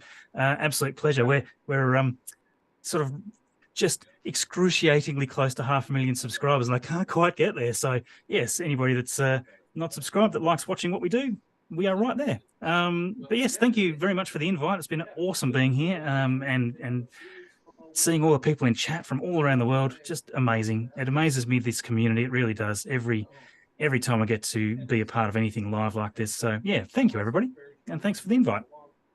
Absolutely. I mean, we've been talking throughout the morning about the importance of reaching folks throughout the space community, those that are just sort of passing interest, as well as those who are very deep in the weeds and want to know all the technical aspects of the mission. So it's good to have a great diversity of channels, and those like Marcus House are great if you really want to get into the weeds. And as you mentioned, tick off the news of the week. So thanks, Marcus. Going down the horn, Zach Golden with CSI Starbase. Talk a little about the work that you do on your channel, and maybe some of the maybe the next video that you've got in the loop. Obviously, I'm sure something very much connected to this launch. For sure. Yeah. I'm like you said, Zach Golden. I pretty active on both Twitter and well, more Twitter right now than YouTube currently. Got some life changes that have been happening, but I really like to kind of cover all of the ins and outs of what's happening, like from a engineering perspective, and tons of speculation. So you'll see lots of speculation from me on Twitter if you follow CSI Starbase on Twitter. But as far as on YouTube, I like to do a lot of in-depth analysis and really try and explain how everything works, because we don't get a lot of information from SpaceX. So I try to really analyze things as in-depth as possible, and with the help of a lot of really amazing 3D artists. And obviously none of the stuff I do would be possible without all the photographers on the ground and the live stream cameras and all that stuff. So yeah, currently I'm working on a decently long episodes, probably about 45 minutes long, just covering all of the changes that they made with Booster 9 and Ship 25. So it's actually a 2-part episode. We got some really awesome renders and animations for that as well too, because we can say on the live stream that they upgraded the shielding, but you can't really actually get an appreciation for what that looks like until we are able to actually model all that stuff and really show people what was actually changed. So yeah, we're pretty deep into that process. I was actually kind of hoping to get it out yesterday, but obviously I'm down here, so hopefully be on the lookout for that within the next 2 days or so. I'm about to head back home here in a few hours and get to work on that right away. So yeah, if you guys haven't followed me on or subscribed on YouTube, make sure you do that. Same name on both platforms, CSI Starbase. And yeah, I appreciate you guys being here. Appreciate being able to be on the actual stream and cover history in the making. So hopefully I'll be here on the next one as well too. It's just gonna only get more exciting each time. Well, and it's great to be able to keep coming back, because then we have a reference point, both from just watching it in the stream, but there's something very palpable about being in person. So I think that's important to, as much as and as often as we can, make sure that we are live in person, bringing you our experiences, as well as building on our own knowledge of what these rockets are like. And there's some things that you can capture much better if you can get a 3D world perspective on it. So thanks to Zach again. If you're not subscribed to both him and Marcus House, be sure to do so on YouTube. And lastly, our Spaceflight Now alumnus Stephen Clark joining us again, very busy over at Ars Technica, jet setting quite a bit these days. You were just over in Colorado talking on another tiled vehicle, the Dream Chaser from Sierra Space. Briefly, just talk about that trip down there. Obviously there's a lot happening in space flight, and that's a big one that is also important to NASA. Yeah, exactly. I was up in the Denver area a few weeks ago to see the first Dream Chaser named Tenacity as it was getting ready to leave the factory, heading from Colorado to NASA's Plum Brook test facility in Ohio, where it's going to go through some thermal vacuum testing and some electromagnetic testing over the next couple of months. And then once those tests are done, if they're successful, Sierra Space is going to be shipping that vehicle down to Cape Canaveral to prepare for launch on the second flight of United Launch Alliance's Vulcan rocket. And that's going to be happening probably no earlier than the spring, but we'll see if Vulcan and Dream Chaser are ready. It's kind of a tight schedule, I think, for both of those vehicles to be ready for a second flight in the April timeframe. And so that certainly is an interesting thing to see a space plane in the factory about to leave its nest, heading up to the test facility. And it's going to be really cool to see it land. Even more cool than the launch, I think, will be to see it land back at the Kennedy Space Center on the old shuttle landing facility. And speaking of space planes, another thing, if we're talking about what's coming up, is the launch of the X-37 on the Falcon Heavy in less than a month from the Cape. That's the first flight of the Air Force Space Force X-37 on a Falcon Heavy. So it's led to a lot of speculation about what it's going to be doing on flying on a much bigger rocket than the Atlas V or Falcon 9. I think we'll certainly figure out what kind of orbit it's going into closer to the launch. Once the notice to pilots and mariners come out, we'll have an idea of where it's going to be going. But what it's going to do, who knows? The military doesn't like talking about that. And so that's something else on my horizon, along with preparations for a third Starship flight test. Hope to be back here for that. I would bet it's going to be early next year, but we'll see. And also the first flight of Vulcan on Christmas Eve. So it's going to be a very busy holiday season for space reporters. It certainly is. So if you wanted the present of space flight, we've certainly got a wealth of that for you on tap. And that Falcon Heavy Pad 39A really very quickly in process, turning over from Falcon 9 configuration to a Falcon Heavy. Still the only pad that SpaceX is launching heavies off of. So they're preparing to take some of the crude and cargo capabilities off the exclusive load of 39A. Looking forward to possibly our first flight with the AX3 crew, maybe in January. We might see that, hopefully. Yeah, that's another thing I didn't mention is first crew launch from Cape Canaveral Space Force Station since 1966, right? Mm-hmm. Since the last Gemini flight. So launching astronauts from Pad 40 will be really cool to see as well. So yeah, like I said, lots going on, and you can keep track of it with my writing at arstechnica.com. Spacefly Now, of course, does a great job as well. So plenty of resources to learn about all these things that are coming up. Awesome. Well, thanks again to Steven, Zach, and Marcus for joining us throughout, I would say, some pretty banner coverage. Want to go ahead, bring Lab back in as we begin to close out this conversation. Really haven't had the chance to sit down, you and I, since we really got this thing going. Just briefly, what were your overall impressions of the flight profile and what we saw, what we didn't see, and what you're looking forward to on the next one? Well, I think we all saw what we wanted to see today. We saw that thing take off. We saw it separate. And unfortunately, it didn't make it all the way around to Hawaii. But overall, I think it was a very good, successful day today for SpaceX. We did lose a camera, a Rover 3 cam. I'm not sure exactly why, if it was just a net connection or if we lost it due to any heat. I know there's a lot of heat out there, but yeah, man, it was awesome. Yeah, I mean, I think obviously the combo of LabPadre Spaceflight Now, we were able to bring a great experience to our viewers around the world. So it's been a pleasure working with you guys, as we have for quite some time now. Yes, sir.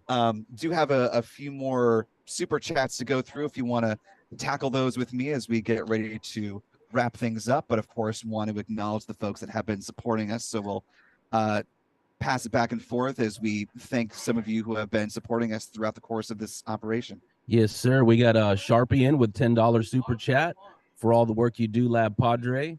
Thank you, Sharpie.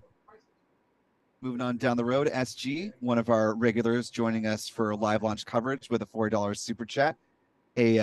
No comments here, but SG just likes to come in with the support, and we really appreciate that.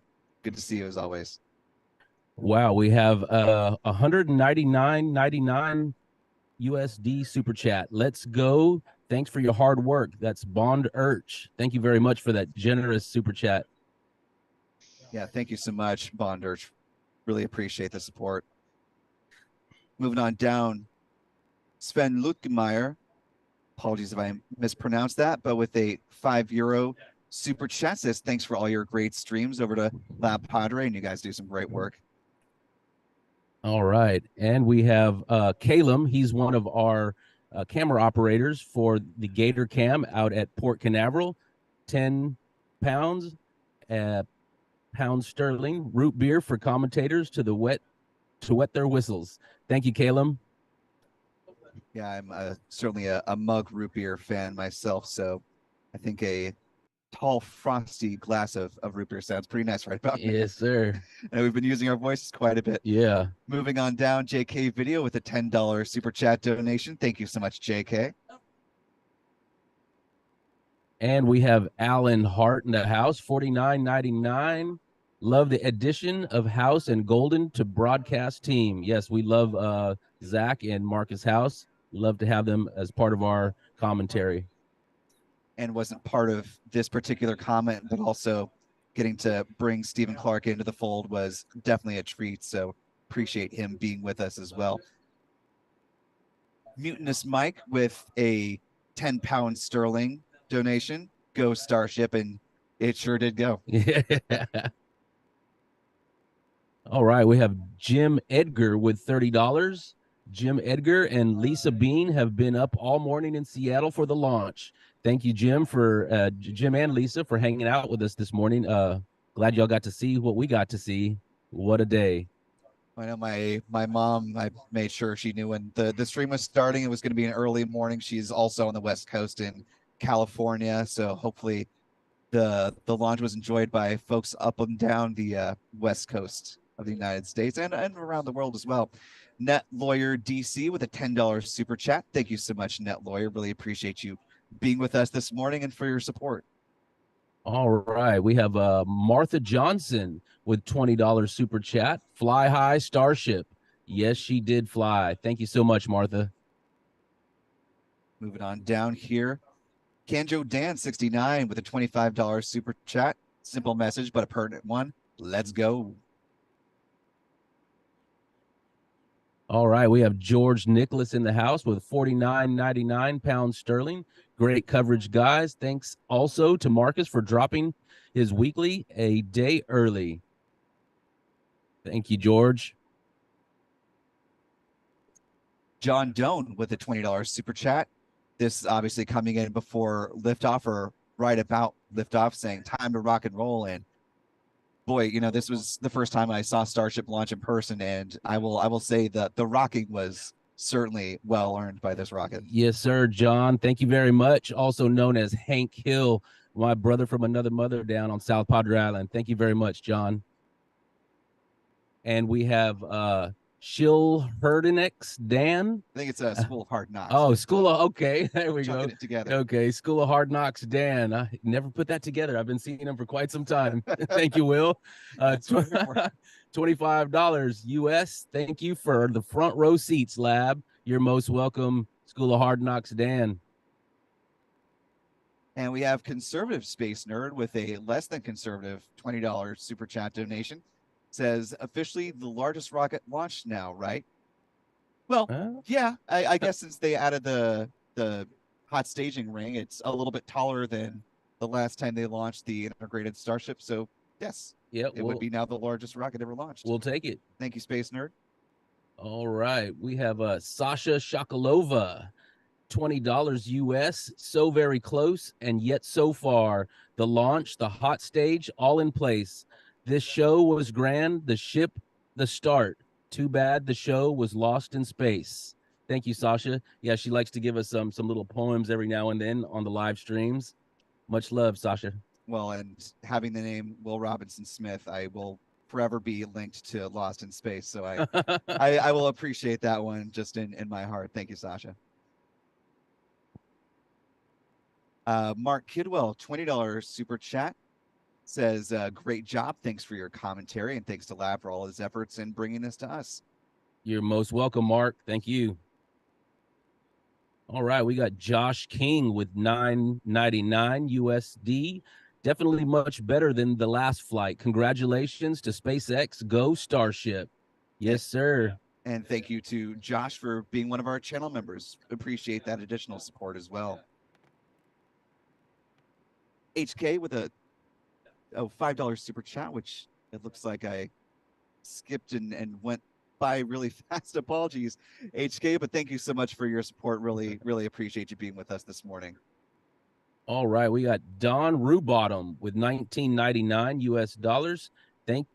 Thanks for all you do, LabPadre. Well, thank you for hanging out with us and be a part of our community, Don.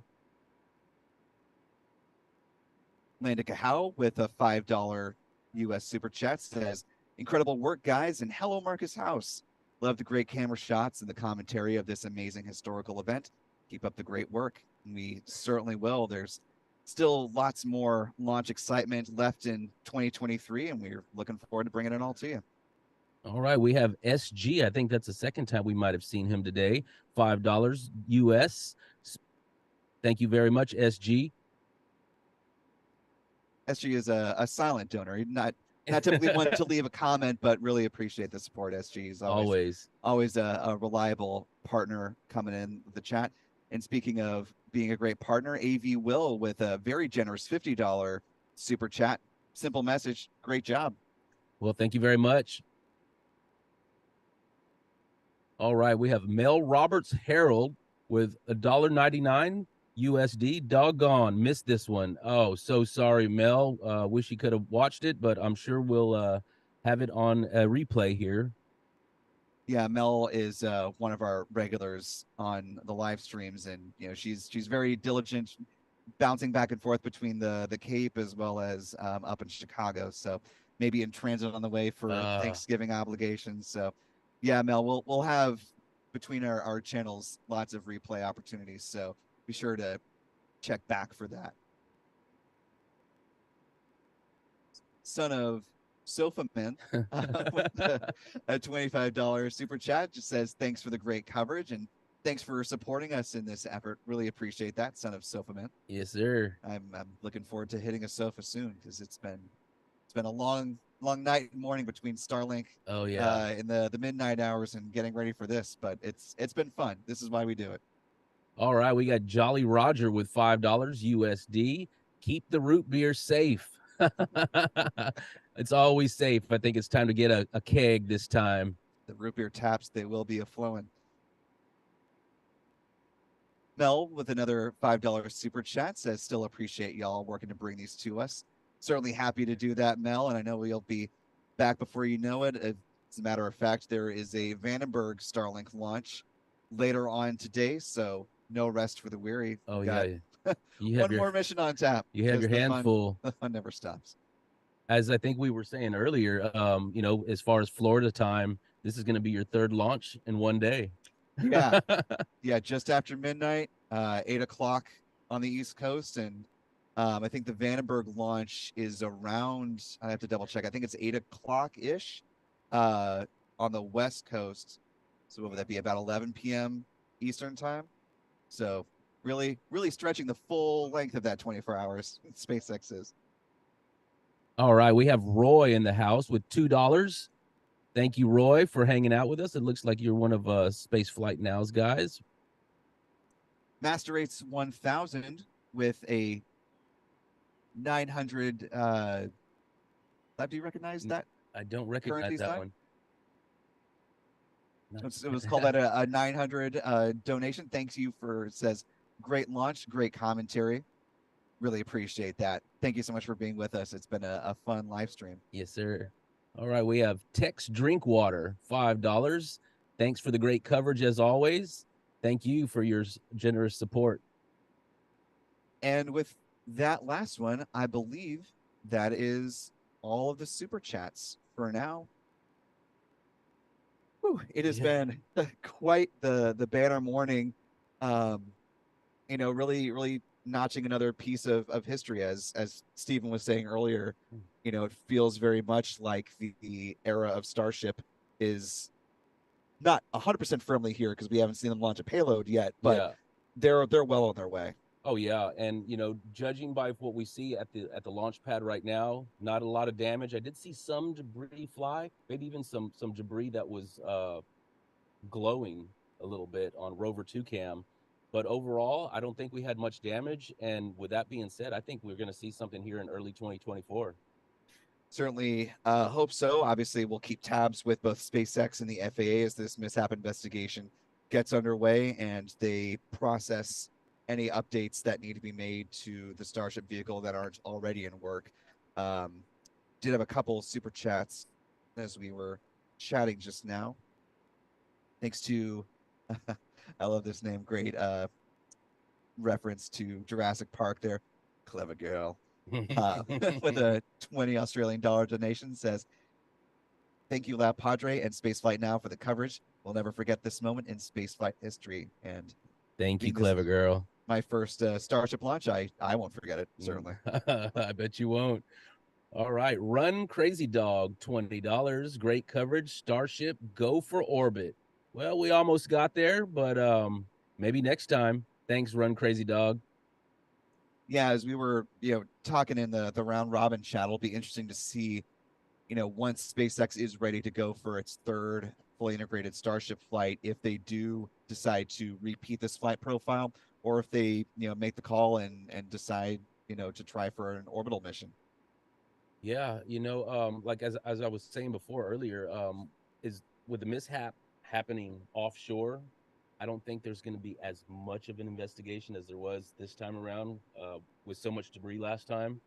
I really think we're going to see something sooner than later. Well, we will keep tabs on all of that as this Starship program progresses. And thanks to all of you who have been with us throughout the course of some banner launch coverage. Want to go back and thank some of the people that were working very hard behind the scenes to make this all possible. Thanks to Lucid, Rusty Buckets, video producer and lead admin, respectively, on LabPadre's side.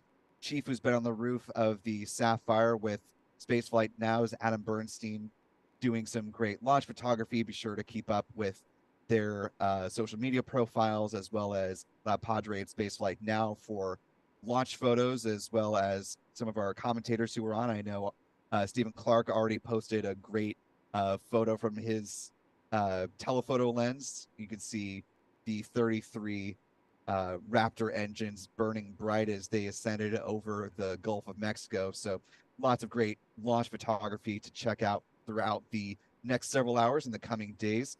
Also want to give a big shout out to our moderators who have been monitoring the live chat, the camera operators who've been keeping tabs and everything, Sapphire Commons, Isla Grand Beach Resort, of course, Stephen Young, who unfortunately wasn't able to be with us in person here for this one, but has been instrumental as the man in the chair, making sure all the camera views were going into the feed, going out to you, and that this operation was working on a technical level from Florida.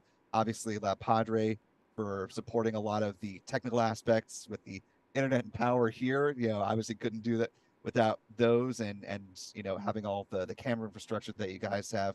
And thanks to you, Lab. It's been really fun, working with you remotely from Florida and getting little peeks into Starbase, but getting to build out this live coverage today has just been it's been a real treat, working towards this launch opportunity and now getting to the moment of truth. Yeah, I really appreciate you all coming out and working with us. It was a pleasure having you, and I'm glad you got to see this Starship launch here. Tell me what you think about the Rumble, man. What was the difference between the Falcon Heavies and Falcon 9s? Was there a big difference? Oh, there's a world of difference between both of the Falcon vehicles. I think the closest that I can even compare to this would have been a Space Launch System rocket for the Artemis 1 mission. Just because it had those two solid rocket boosters with the 5 segments on each side and the 4 RS-25 engines at the bottom. I mean, that was about as much impact as I felt before today. We were still, about the distance we are at the press site from the pad. And my goodness, I don't know if it was just the sheer power of the Starship launch vehicle and the Super Heavy booster, or if it was, the wind it and just the right conditions, so it felt as big as it appeared to. But having been on here for the last few days, getting a lot of video close up, walking around as much of the rocket as we could to get some views before this thing lifted off. And SpaceX has a really incredible launch vehicle on their hands, and it's an important entrant both for them as well as for NASA. perhaps someday with DoD, as we see, Earth, ship cargo transfers from one side of the globe to another. I think there are a lot of possibilities with the Starship program, and it's a really important part of the overall launch architecture as one of the big Methalox vehicles that's now flying, and looking forward to seeing some of the others come online. Obviously, Terranar will be another big one that we're looking to see debut, probably in a couple of years. So yeah, no, this was quite an experience. Yeah, and going back to the sheer power and the sound that we had here, I think it was actually a little bit louder this time than it was back in April. The wind was kind of pushing to the north, to the northwest last time. This time it was a little still. We had a little precipitation in the air, so that kind of makes the sound travel a little more. I think I felt my chest rumble a little harder this time than back in April, and I loved it. Yeah, no, it was quite something. Certainly something I will never forget. And I know we talked to a lot of people for whom they may have wanted to come for the first integrated flight test, weren't able to make it out. Great family that I spoke to yesterday, originally from South Africa. Father bringing his 7-year-old daughter out for her first launch, and he's seen a couple, but it was seeing families like that, with the launch delay from yesterday to today, getting the opportunity to see flight hardware up close. And there's really nothing like that moment of inspiration, especially for kids, in getting to see something so impressive, both on a technical as well as just a visual perspective, that you're going to see launch, less than 24 hours from when they saw it yesterday. And, I think these are great moments of inspiration for, future scientists, researchers, whether they go into the aerospace industry or, any other technical field. I think as much opportunity as we can give, the next generation to experience launches like the one we saw here, missions from the Cape, from Wallops Island, Virginia, from Vandenberg Space Force Base. I think these are all really great moments to show what we're capable of, when we try to do some really big things. If I may be so bold as to quote Bill Nelson and do a quick impression, space is the place. And yes, it is.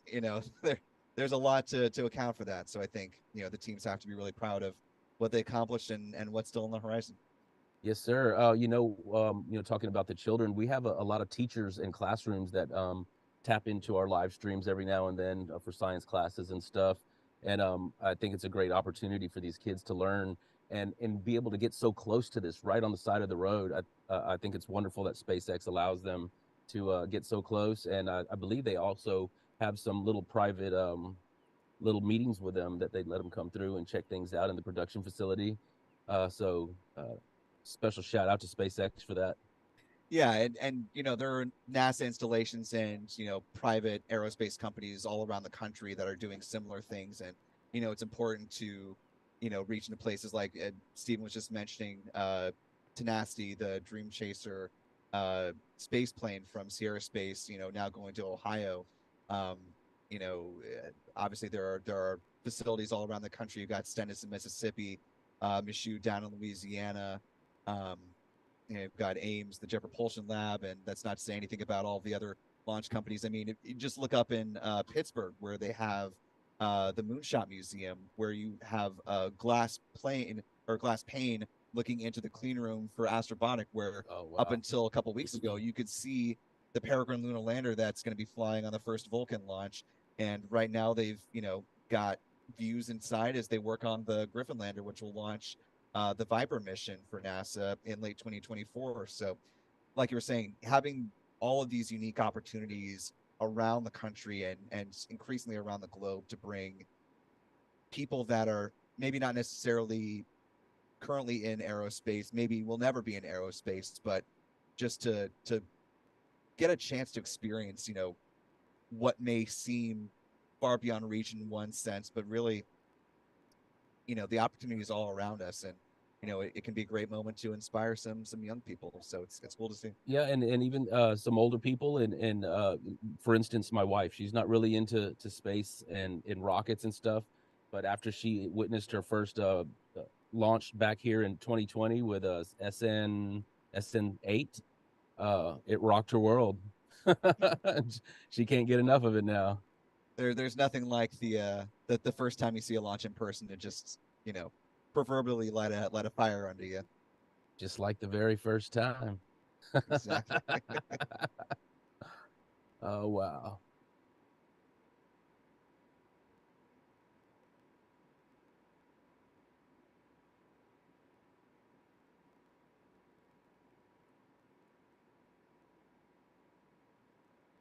All right, and folks, that is going to be it for us. It's been quite an eventful morning. Really appreciate all of you who have taken the time to be with us and hear from our commentators again. Thanks to the folks who joined us, Zach Golden, Marcus House, Stephen Clark, all the great folks at LabPadre, the team with Spaceflight Now, Sapphire Condominiums, Isla Grand Beach Resort. As I mentioned at the top of the broadcast, it takes a village to do robust launch commentary like this. And so we really thank you for all of our channel members that power what we do at its core, for all the YouTube super chats that came in, providing some day of support. We can't do these launch broadcasts without, all of you pitching in to make it happen. So really appreciate you being with us and helping us to do this. And we look forward to coming back for the third launch of Starship whenever it does go up. And there's plenty of space coverage to be happening for, the rest of this year and looking into 2024. So for all of us here at LabPadre and Spaceflight Now, I'm Will Robinson Smith. Really appreciate you joining us this morning. Be good to yourself, be good to others. And as always, we will see you next time. Thank you, Will. Thank you, Will. And I also wanted to give a special shout out to my right-hand man, Phil, the whiz kid, that has helped me out through everything that we're doing out here. And, even not during the launches, he helps me out with everything out here on site.